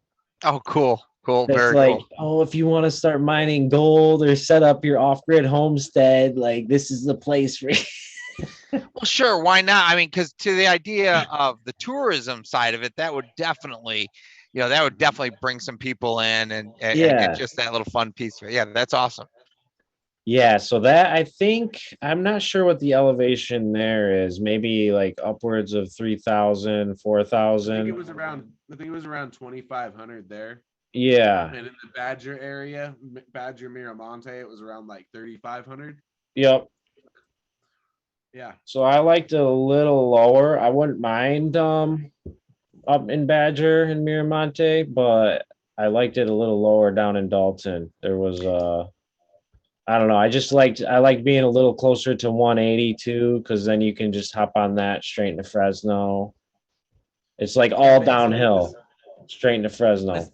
This area of land right here, you have central California where all the farms are and all the big huge agricultural operations. You have Visalia is one of the main cities, and then you have Fresno a little farther up the freeway. Visalia, you hop on the 198, head east, and you head right into Sequoia National Park. Right, Okay. you can take Sequoia National Park, you can just keep winding through north, and it will lead you up to the 180. And if you take the 180 out, that leads you to Fresno. So there's like these two main highways that go from Fresno and Visalia east into the mountains to these national parks, Kings Canyon and Sequoia. All the land in that central valley between those two highways is just prime land, whether it's at 3,500 elevation, whether it's at 2,000 elevation. It's just awesome. Great for growing. There's already a bunch of farms up there. Small towns. We're talking 120 people, 300 people, And Wow. so are those two highways the ones that kind of lead to Lake Tahoe as well?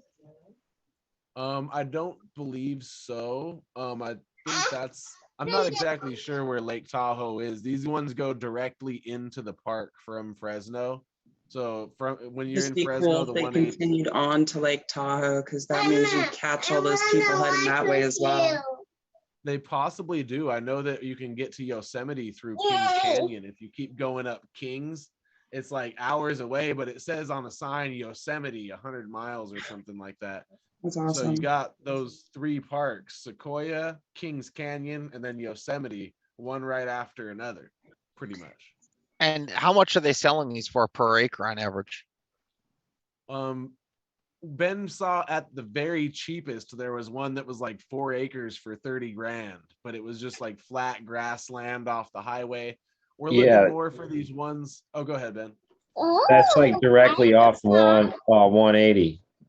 And there's actually if we did get something directly off 180, we would catch a lot of that traffic going in from Fresno and south from San Francisco into the park. Because you have to go on 180 to get into the park through Kings Canyon, right? Yeah, you gotta if you're gonna get in.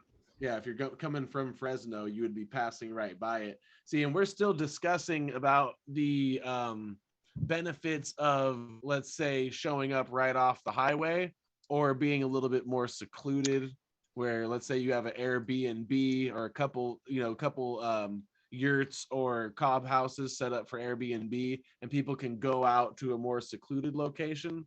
So each of those ideas has its benefits.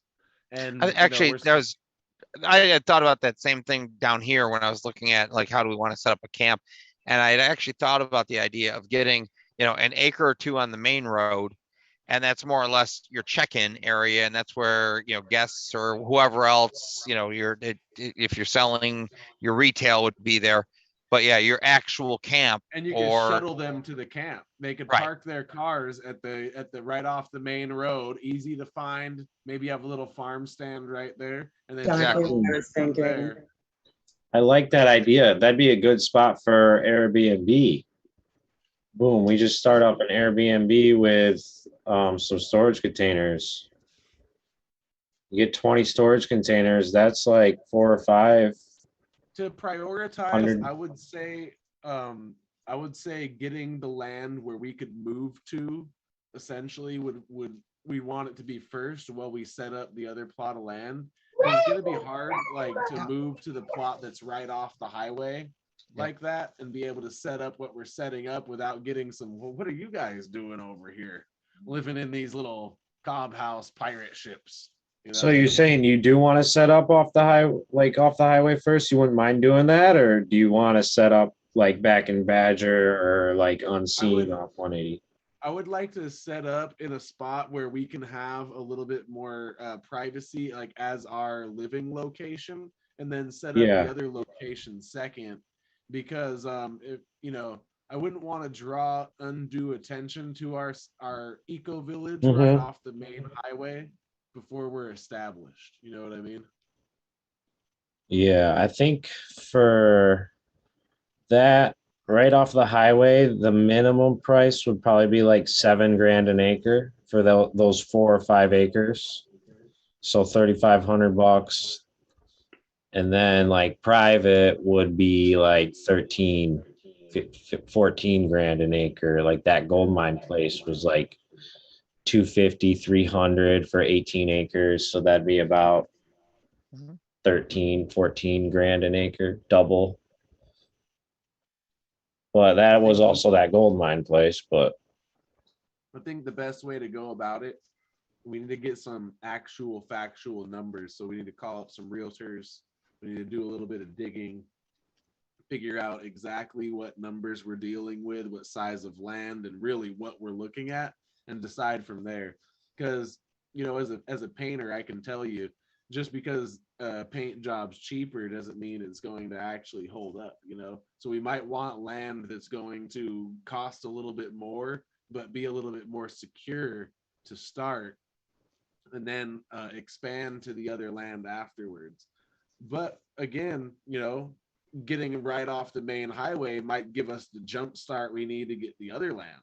So, well, and again, no matter what you're talking about here, you're only, I mean, the numbers you're throwing out are still less than 350,000 for, you know, basically let's call it 20 acres, even with your 2 separate locations. And I mean, creating anything, you know, creating something sustainable to carry any, you know, that's not a lot of money to get going in today's world right now. With, you know, once you set up the projects that you want to set up on the blockchain, like fundraising should not be a problem for that at all.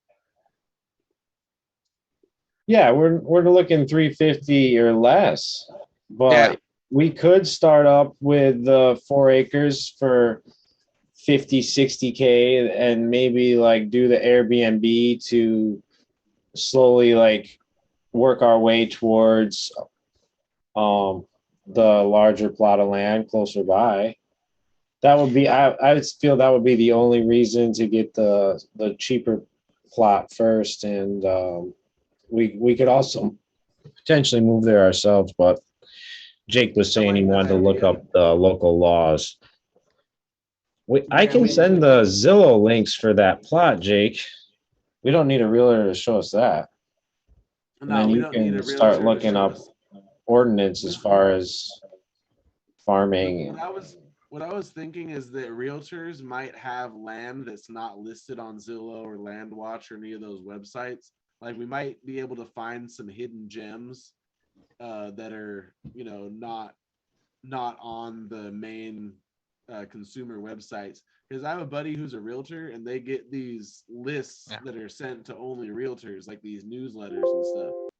Yeah, I don't know why you wouldn't use a realtor, right? I mean, you're just going to save all sorts of time. You ask, you know, send off the questions, you know, the zoning that you want to have.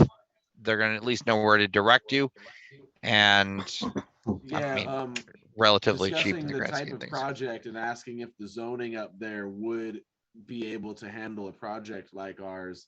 A realtor would definitely know that, and if they don't know, they would research it because they want to get the sale, so we can actually make them work for us. Or at bare minimum, so that, you know, they're going to send you here's the zoning you're looking at, and you can read through it. Because I can tell, I mean, the zoning can be very, very. I actually was on the zoning board in the town that I moved from in Rochester, New York, and you know, zoning laws can get very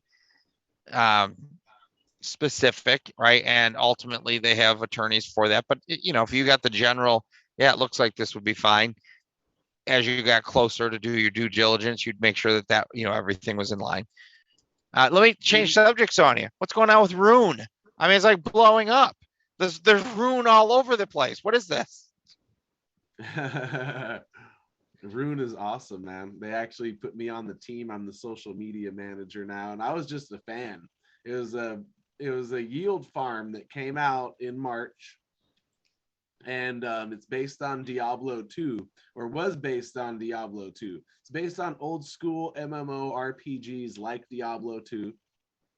So instead of just farming, you're making a character, and you're equipping your character with weapons, armor, etc. And that weapons and armor is giving you bonuses in the yield farms, increased yields, lesser fees, etc., etc. So they have a bunch of runes. Runes are like their own separate cryptocurrencies. Each rune can be used to craft the NFTs. So you can have 3 or 4 different runes, you put them together, and boom, you have now minted a brand new NFT that has randomized stats that are used in the farms. Not only that, they're having 3 more games come out. They just came out with the first play to earn game where you can make a character and you go on there, and it's this 2D dragon battling game. And if you win it, you get rewarded with a certain amount of Zod, which is a cryptocurrency that has a value of about $9 right now. So if you win 0.3 Zod in 5 minutes, let's say you win a match where the server is full, you get rewarded 0.3 Zod. That's $3 right there you've made in 5 minutes. You win a bunch of games in a row. Back rewards used to be a little bit higher before there were more players. They're trying to get it all balanced out. But I was able to make over $20 an hour consistently, just flying this dragon around the screen and whooping other people's ass, That's awesome. So beyond that, they're coming out with 2 more games. The next one's called Rune Infinite, which is a PvP battling game, like a little battle arena with these characters that you can, shoot missiles, not missiles, but like spells at each other, and winner gets cryptocurrency. So these are all play to earn games in the ecosystem. And Binzi, the developer, anonymous developer, likes the idea that their work is based on their game and not their gender and or where they live or who they are. So apparently they used to be in a Fortune 500 company as some developer, and this has been a project they've had like on their brain. They're a big Diablo 2 fan for years, and this is going to overtake what Diablo 2 was, because with the blockchain you own your items. I mean, the lofty goals are to eventually have an entire gaming system where you could take your items out of one game, put them into a completely different game. Your childhood sword that you loved and you cherished can literally be an artifact in your wallet for your entire life. It's amazing where the games are going to go, without a doubt. Yeah. One of these nights we're going to get to a guy, and his name's God Cloud. He just company he works with, they just did George Lopez, the comedian. They just did his NFT drops, and he was telling me some of the stuff that they did inside of there and the games that they, the most simple, like one of the NFTs that is John Legare, the guy who used to be the CEO of T-Mobile, ended up buying this one, and inside of that NFT was like a free golf round with George Lopez, whatever. But yeah, the gaming of pretty much all of this, it's a very important aspect of what's being built on blockchain. We're just talking with one of the guys who's doing some work on Cardano, and one of the hard things it's challenging to recognize is that we actually live in an economy right now that's just one big game, and we have to kind of start to understand game theory. And once we start to understand game theory and these different kind of pieces, we can start building our own games, right? We get to make our own rules, which is just really kind of funny on that. So toward that idea, we've been talking about doing a game. I wanted to propose, if I can find this, the first rule, I think, is what I called it, but I think I have an objective and a first rule. And how this, the objective, I wrote it this way: the objective of the game is to always support the 51% while remaining in the 49%. What I mean by that, right? We always hear about in today's world the top 1%, the top 3%, or you come to this idea of Pareto's curve, which is, the 80-20 rule. We all kind of hear about it that way. But basically a game where the whole idea is to create the value of the currency, to have it going ever higher by being in the group which represents 49% of the community, and they're creating 51% of the value into the 51% group, so that the lesser is always serving the greater. So you actually have the power of the economy in the fewer. And the idea there is that if there's ever any sort of nefarious action in the majority, that the minority, who actually is putting the value to the economy, still has the power. So it's a very interesting idea, because if you think about like the 51% attacks that can happen on a blockchain, and we're basically teaching people at that point about 51% consensus, but actually by telling people to be in the 49% and helping to raise money. So needs a little bit of build out, but I like the idea of basically telling people your goal is to be in the minority by providing more for the majority. Interesting kind of concept. And you're basically fighting over what equates to 1%. And it's just a constant goal of increasing the value of that. I need to understand how the yield farms are actually doing this to raise their value on there.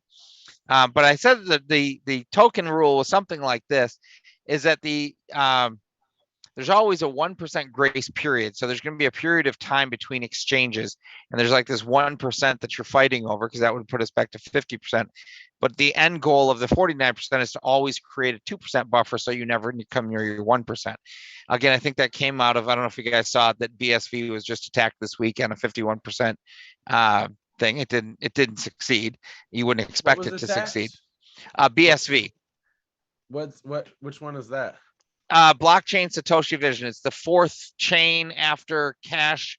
So what was it? Bitcoin, Gold, Cash, and then BSV, I believe. It's actually, so BSV actually is the one that is under the direction of N-Chain, which is where Craig Wright works, who is claimed by many to be Satoshi. Right. Yeah. So the end game is still over there at N-Chain. So and they're processing right now. I think they just behind the scenes at their last event, they just did a process of like 100,000 transactions on chain in a minute, which was huge. And their pricing is still in the hundreds of cents per transaction. So they're really doing something good over there. But they're definitely on the target. They have a target on their back from a number of people. So I think that's kind of where that 51% attack came in. Yeah. Interesting stuff. But I just kind of think it's a fun idea that you take like the pirates, the Nefarians, that idea, and the goal is to always make sure that others have more than they do. That's the game, right? And ultimately, anything that you'd be producing from the ground should always have an abundance to it, right? There should never be a lack that comes from it. There should always be more than enough to feed the family and the neighbor. Yeah. I think the concept is cool. I think the actual gameplay itself would need a little bit more work and explanation, because right now, like, I understand the concept, but I don't really understand how the gameplay itself would go, Well, I think that part of the gameplay is that the players actually get to make up the rules as they go, which is that's kind of what we're talking about right now, is that we live in a world that rules have been imposed upon us. So why can't we create a game where they get to make up the rules? Now, how do you make up the rules? How do those get done? We get to kind of decide that, right? We get to decide very easily. So like I say, I think that there's a way of doing a very fun, and I'm almost thinking it could be cross-chain at this point. Do you know how to mint NFTs on Pirate? What do you mean, like on Pirate Chain? Yeah, I'm not sure if Pirate Chain has NFTs yet, does it? I don't know. I'm not familiar with Pirate Yeah, Chains too much. I haven't seen anything about NFTs on Pirate. Okay. Yeah, we were talking. The gentleman we were just talking to about this would. They've got this thing called Cardano buds. So it's like Cardano the chain, and they've got all the different strains like marijuana strains, but the Cardano buds, and that's their NFTs. Largely because Cardano it has native NFTs and fungible tokens built into it. And we were Yeah. talking about like how could we actually create a cross chain sort of just card game NFT game where there's exchanging um Check not this out. necessarily One of our followers from Facebook, his name's Gil. He was like, "Hey, Rune, da da da da da." Me and Ben helped him get on Rune, and this kid was 20 something, making $10 a day in the Philippines. That's their minimum wage, $10 per day.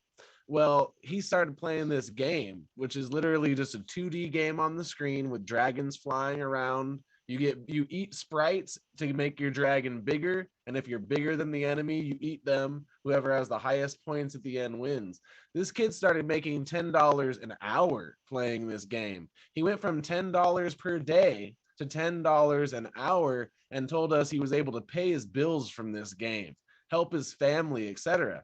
So the way that they're able to basically give away crypto is every single time someone wants to play the game to earn crypto, they have to purchase a character. The character costs exactly 0.15 rune or around $25. So they right. fill a wallet.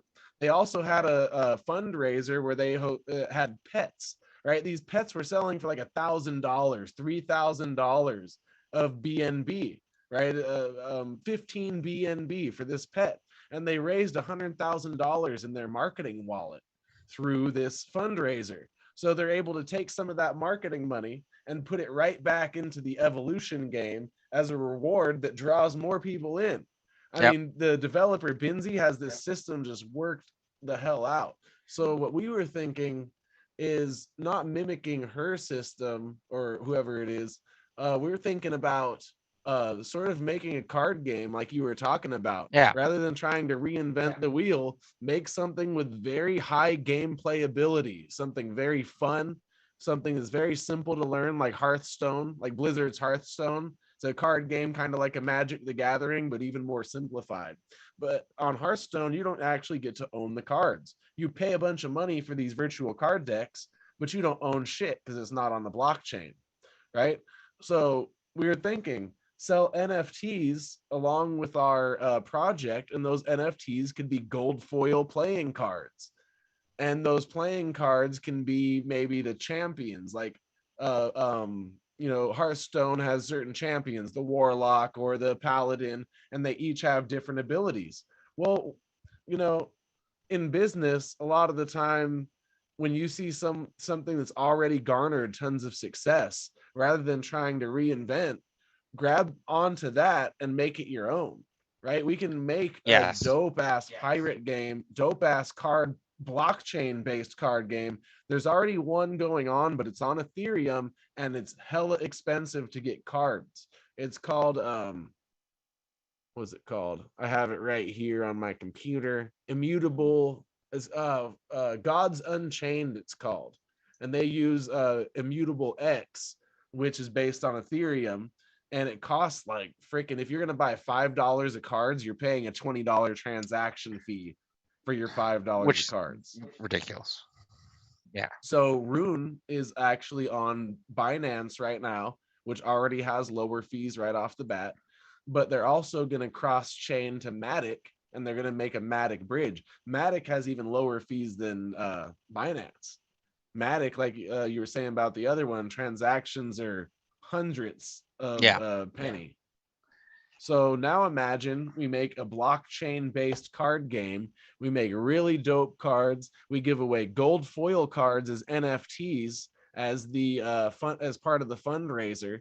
So they'll have some of the more powerful legendary cards, but they'll get the gold foil ones that will be able to be sold on the crypto markets for a couple $100 or $1,000 depending, So like following up on the idea that I think I talked about 2 weeks ago, this tagged by Ceox idea where we were looking to create unique URLs, and what we think we have the architecture down.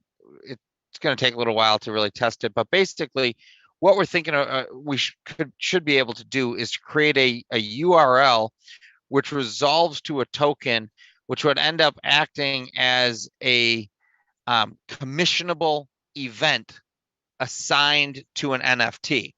So now take the card game, and you could actually, like, if you had a card, you had a certain character you wanted to play into the game, not only could that character have particular values, like you're saying, could be randomized and assigned to it, but you could assign so just like you're out there now being social media manager for Rune, every person that you bring to Rune, right? I'm sure they're somehow tracking that. I don't know if you're going to get it paid a commission, but we get to tie commissions to NFTs. So when people want to buy the NFT, they also would inherit the rights to any commissions that would come from that referral program, if you will. So I think that there's a way of really, basically, like you're saying, follow what everybody else is doing. Don't be limited. Don't be sold on that it has to be some sort of fancy game at all, but it really could be much more of this dragon game is a really cheesy 2D like pixel game, but people are filling the servers making money on it because the gameplay and return value is high. It's fun. It might be simple, but it's fun. It's like old arcade games. Like it's like Joust, right? Can I get a feature here? Can I get I made a 35-second video, YouTube. Yeah. Can you get it up? Playing. Yeah. I can share the link. Can I share the link? Share your screen. You can share your screen if you want to. Ooh. Yeah. Now that I'm back in South Carolina, I'm gonna take some time to really figure out why I was having trouble with the MetaMask, and I'm gonna get in there and poke around more. Hey, I made 3 really good videos on it. Yep. 2 are onboarding videos that teach you exactly how to load up MetaMask, exactly how to get BNB on it, how to make a character. So any problems you're having, I guarantee, watch my 2 videos, they'll be solved. All right, I'll definitely look into that. Yeah, the biggest thing was how to get, because I have money on BNB. This is the gameplay right here. Okay. Yeah. See him getting kills. He's getting kills. See the runes right there? There's a rune on the screen. That little gray thing is a rune, and that's an actual cryptocurrency. Ben got that, and he actually got crypto. Those little gray things, real crypto, and they reward you with it. When you win the match, you get rewarded. At the top of the screen, you'll notice it says 0.105 Zod, and that is the reward when you actually win. So yeah, check out the when the thing goes away, it says domination. Check out where that says up there. If it ever goes away, maybe you got to click the screen. Oh. To make the top go away so they can see your Zod reward. Oh. Oh, look in the lower right. You can see that there's a here, pause it where you can see the rune in the lower right. Oh yeah, okay. See in the lower right. Yep. This is the amount of rune that is worth. Okay. 0.0175 TER. TER is around $1 in value per, and these runes spawn every 10 seconds. And every 10 seconds, you race across the map to try to get them. But you can see the leaderboard, Ben's in first place. It says you. That's why Ben's character is flashing. So if he wins the game, he gets rewarded with, up there behind domination, it says 0.10 something Zod. 0.105 Zod. Zod is worth $9 and has been up as high as $15. So after 5 minutes, he's going to get 0.1 Zod, and just for sitting here flying his character around playing a game. Simple. Yeah, I do think that these games are just kind of a fun way to introduce people. And now here's the thing: it doesn't take long to figure out how to play Evolution. You can get on right away. You can start playing. You don't even need the rules. You could pick it up within no time. And if a game doesn't have that, you're not going to get a high amount of volume enough to be able to really um, grow that follower base. So that's what I'm thinking of. Very simple to play games like that that are very attractive. People can earn money playing them. They don't take too long to pick up, and they got very good replayability value. So are there any of those games like with Rune that you could bring in, let's say, your own currency and your own, can you start contributing to their game so you don't have to reinvent it? What do you mean, like contributing to their? So right now, like, okay, when you have these yield farms, I mean, I don't know specifically how Rune is doing their yield farm, but a lot of times you people are staking actual other coins to it that would have value. They don't actually all of here. Let me just share screen. It'll be easier if I could show you here. So this is Rune right here. They actually put this salty pirate right here on the main page so you could learn how to play Rune, right? So their farms are pretty much only the local currencies that they have, right? So you have your character, and my characters, it's equipped with these NFTs. This is a lore keeper helm right here. Gives you 2% increased harvest yield, 1% harvest burn, right? Look at this one, 5% increased harvest yield, 79% reduced fees. So they all have usage, and all of them are either Bus D or BNB LPs that are the runes. They're not, there's no outside cryptos on this, right? So it's only the actual runes in the farm, and you're farming the runes right now.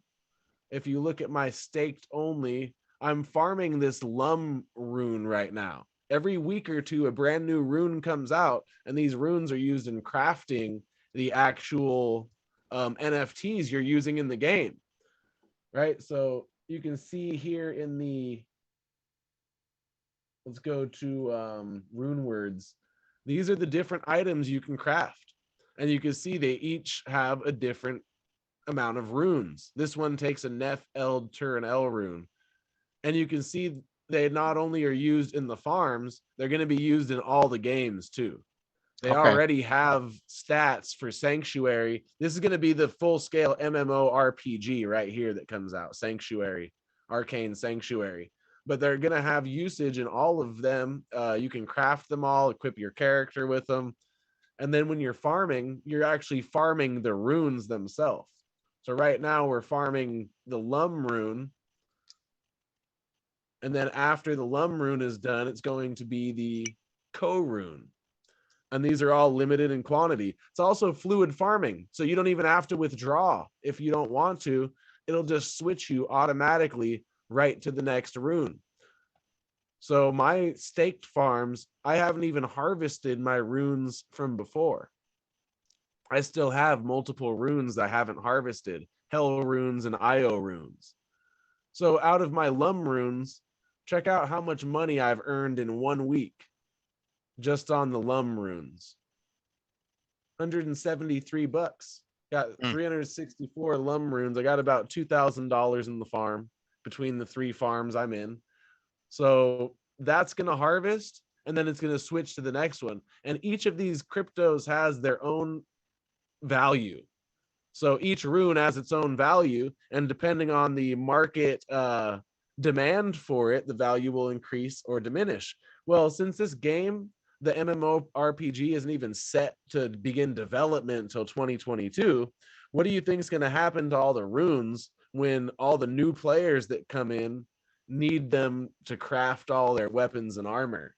And old Blackbeard here is hoarding them all in my stash.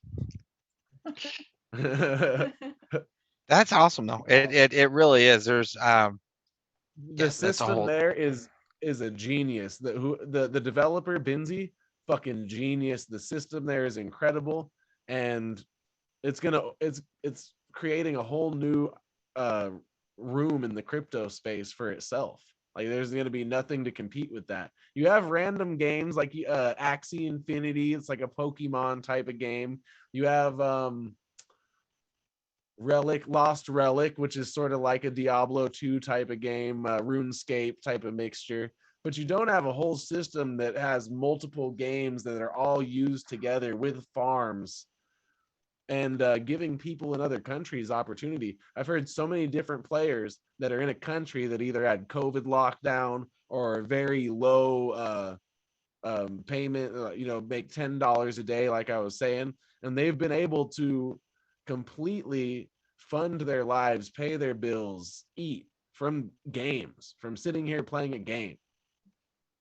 I do find it that amazing, and I think that so one of the conversations that we were having earlier is sort of about the idea. I mean, right now, if you were to ask me about a yield farm, I'm like, I don't even know that I could explain well how a yield farm actually works, right? The basics of it, why and why. I understand liquidity pools, like if you will, I understand a lot of the let's call it the currency driven market side of it, right? But then there's some more technical pieces that are going on here. Have you done a video yet that just explains the basics of a yield farm and what's going on in the yield farm and why they're important, let's say, for the next economy? That right there is next. I had somebody on Discord hit me up like, I understand how to do this, but I don't understand what a yield farm is, what an LP token is. Like, can you please make your next video on that? And I'm like, yep, but I can't get to it till this weekend. So yeah, I think that kind of goes to that piece we were talking about last week about making sure that whatever we're doing, it's actually educational also. And I think that it's important to start actually talking about, okay, what is a yield farm?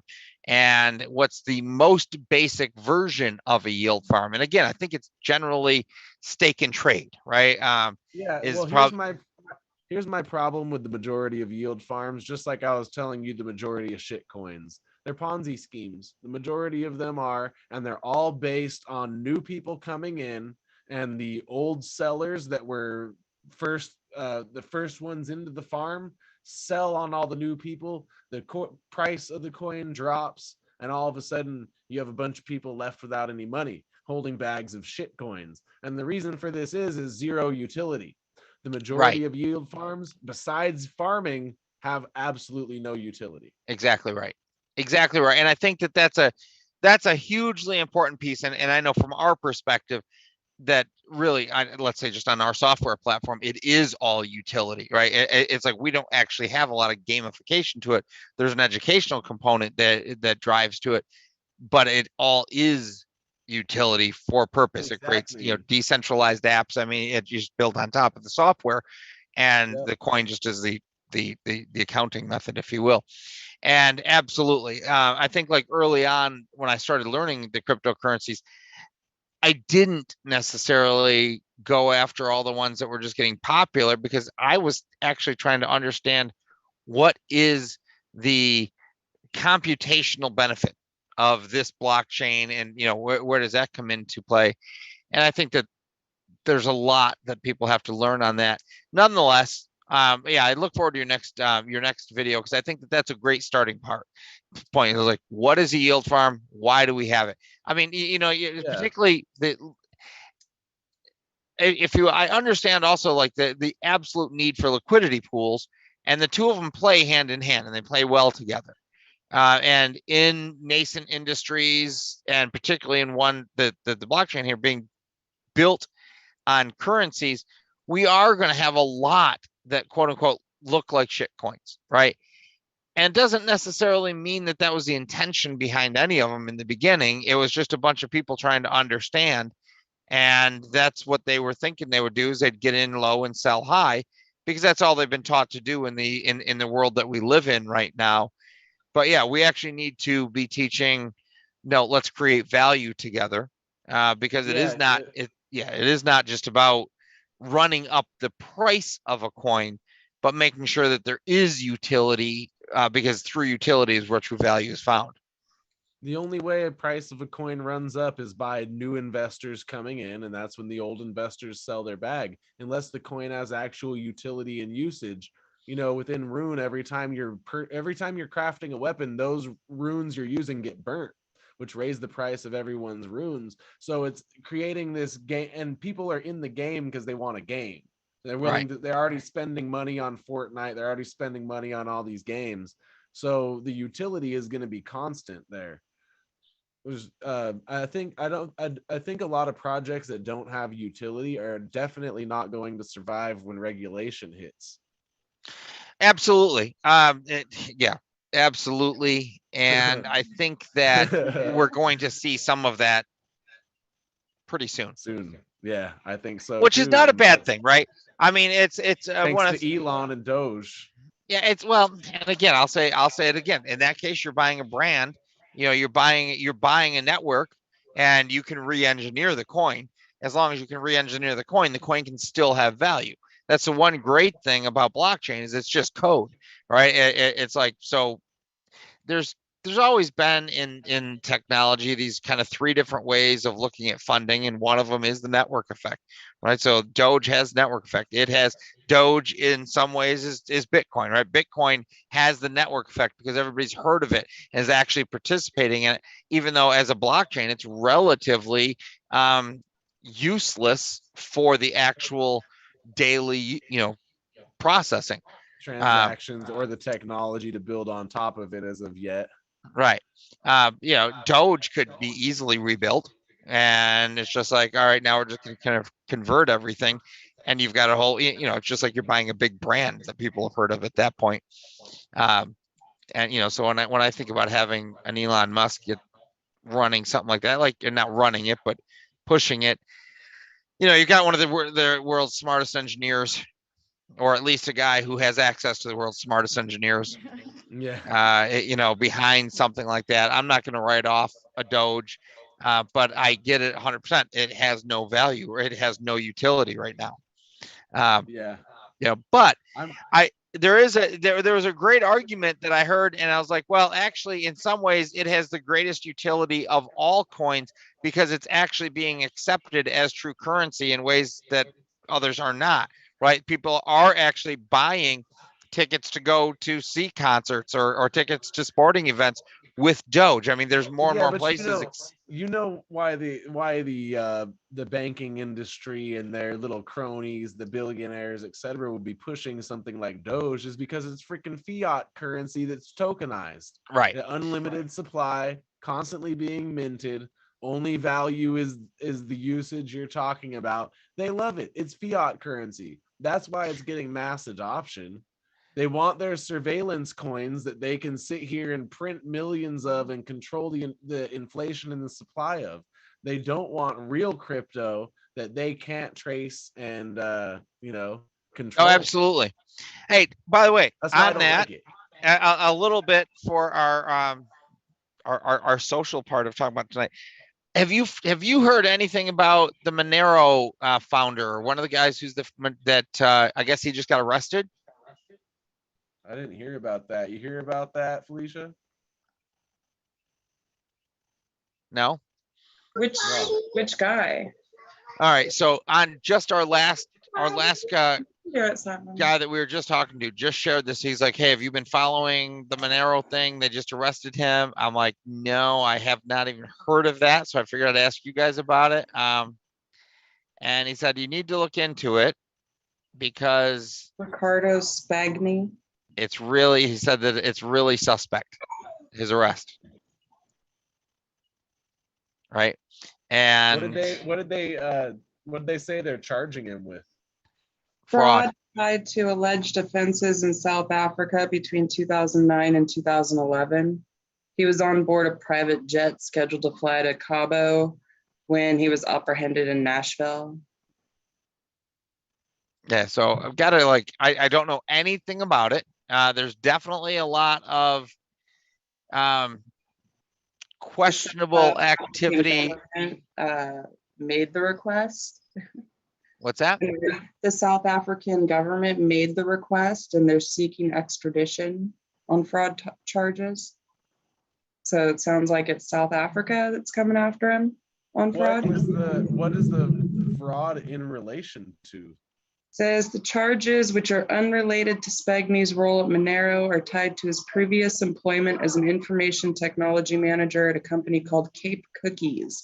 Regarding Spagny's alleged misdeeds, the court documents read, as an employee of Cape Cookies, Spagny intercepted invoices from another company, NSYNC, relating to information about technology goods and services it had supplied Cape Cookies.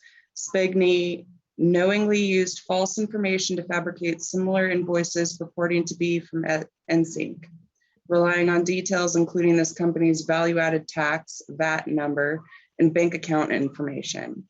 He then inflated the prices for goods and/or services.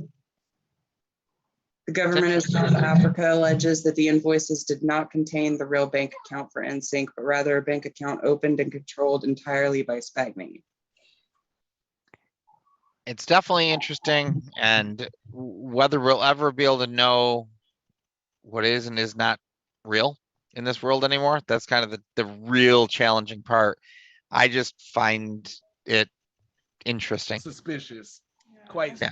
Quite suspicious. Yeah, right. I mean, it's like, all right, we got McAfee, we may as well go off. Yeah, it's just there's just you know that this space is going to be targeted. You know that a lot of the blockchain leaders are going to be targeted. And then frankly, hey Ben, you're back. Ben's back. Welcome back, Ben. His screen was black for a while. Did you just get a jobby job, Ben? Yes. Yeah. No, I was just walking around. I didn't want to distract you guys. I've been listening though. I'm here. I hear it. I hear everything. Hey, yeah, the million times that Seven drives me away. I'm still listening too.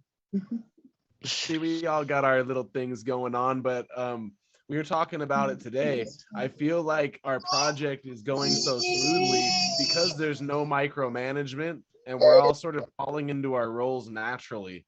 No one's being pushy. No one's getting like, okay, you need to do this now and that now. Like, we're just like, okay, well, this just is working. This is what it should be right now. And I mean, really in life, nothing's permanent. The only thing that stays the same is change. You know, there's always going to be change. Change is the only constant. There's the quote. Right. So I came up with the key to getting through life in a single word, right? So the truth is change is the only constant. Well, if change is the only thing that stays the same, what's the key? One word: adaptability.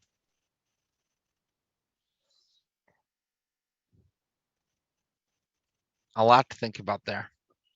Think about it. I think to the human, change is the only constant. I think to the universe, there must be a constant. I mean, good luck creating a physics equation without a constant. Yeah, I can't speak for the universe because I really am I stay agnostic because I really don't think humans have the comprehension, don't have the ability to understand the true nature of the universe, God, whatever you want to call the energy that exists all around us. I don't think we're ever going to have the capacity to understand it, but we do have the capacity to understand human nature, human psychology, the balancing the earth, the different interactions we have, symbiosis. We can understand all these things and we can see it all around us at all times, So no doubt at all. There's as far as humans, as far as us, change is the only constant. We're going to grow, we're going to move, we're going to have different people in our life. There's going to be, everything is temporary that we experience as humans. I should better put it, right? Yeah, humans, absolutely. Yeah, it is. This world is ever changing. So it was, I think it was Bruce Lee. He was like, "Be as water." He has a whole quote on "be as water." It's like water can flow, water can crash. He's like, water can fill a cup, water can carve through rocks, water can be soft, water can be hard, right?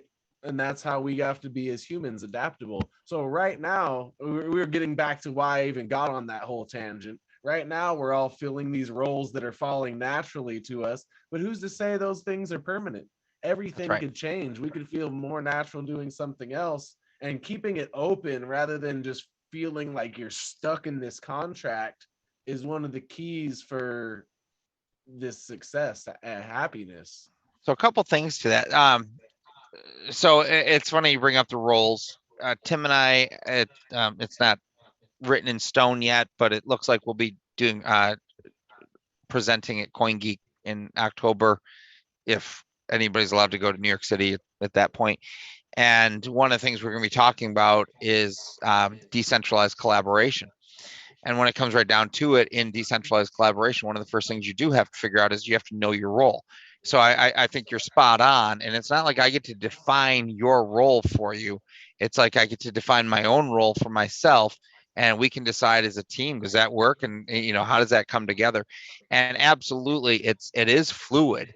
And you do try to stay in your interests and your skill sets. And one of the interesting things, there's a study that was done years ago. It's actually under this thing called SOUL. It's self-organized learning environments. And the basic uh, example of how they showed this to work was they took a computer and they brought it to some place in India. I can't remember wherever it was, and put it like an ATM sort of thing in a wall and just left it there and figured like, okay, what would happen? And some of the kids in the in the community started figuring out how to turn it on, how to make the computer do certain things. Right? They started figuring out how to work the computer without any teaching of that.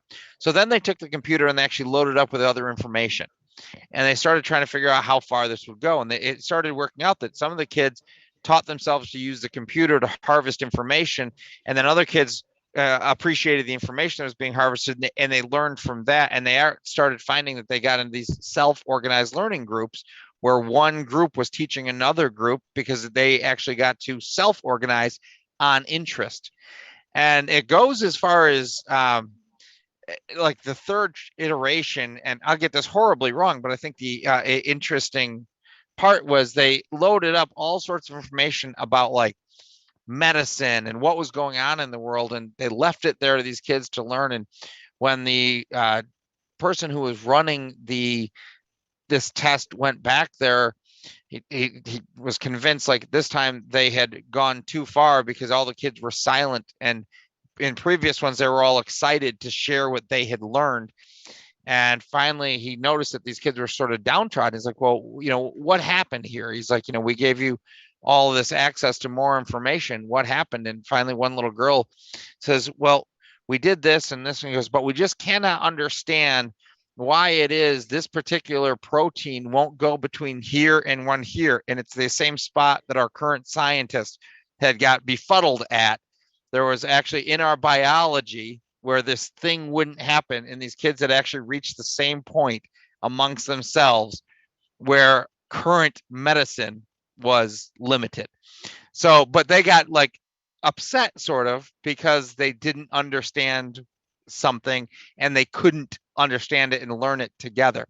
But it's an awesome thing. If you're, like I said, it's called SOUL. If you ever want to look into it, it's just great to really hear about the human nature and the desire that is innate inside of humans to work together.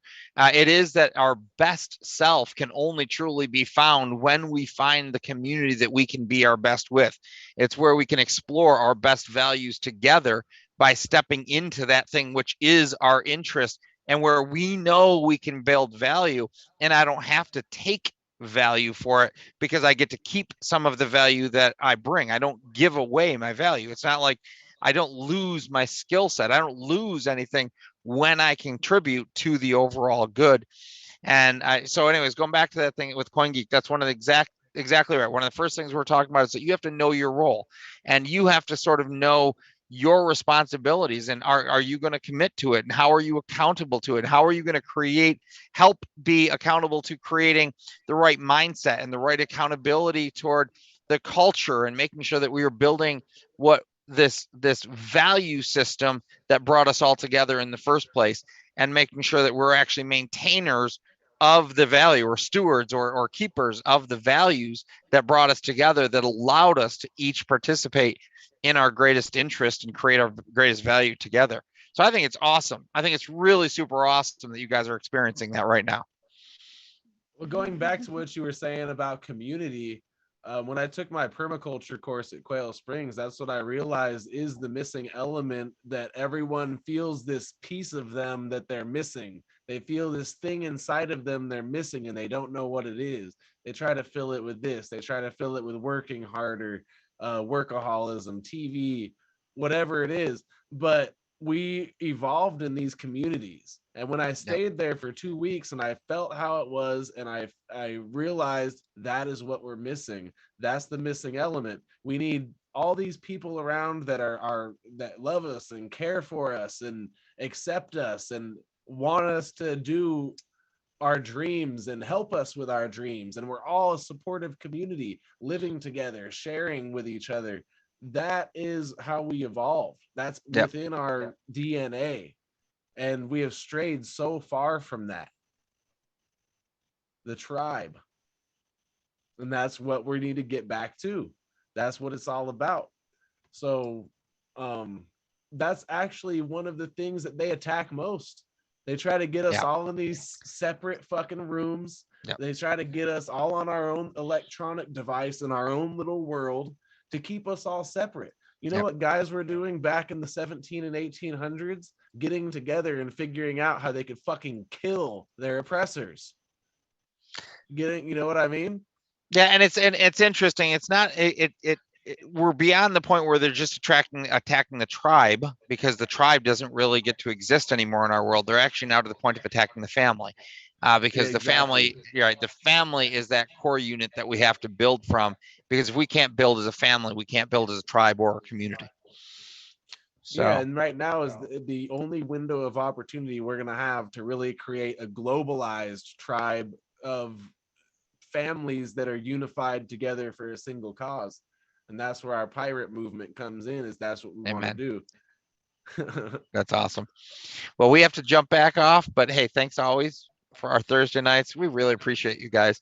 And there's just some exciting, fun stuff happening, and we're just kind of glad to get to. Tim and I talk about, over the years, we've had hitchhikers who, you just kind of get together, and as you're going down the same road together for a while, you get on the same train, and it's just good to get to know everybody and definitely work together, create that mutual value. But yeah, we really appreciate you guys, and we'll be seeing you guys next week. Yep, definitely.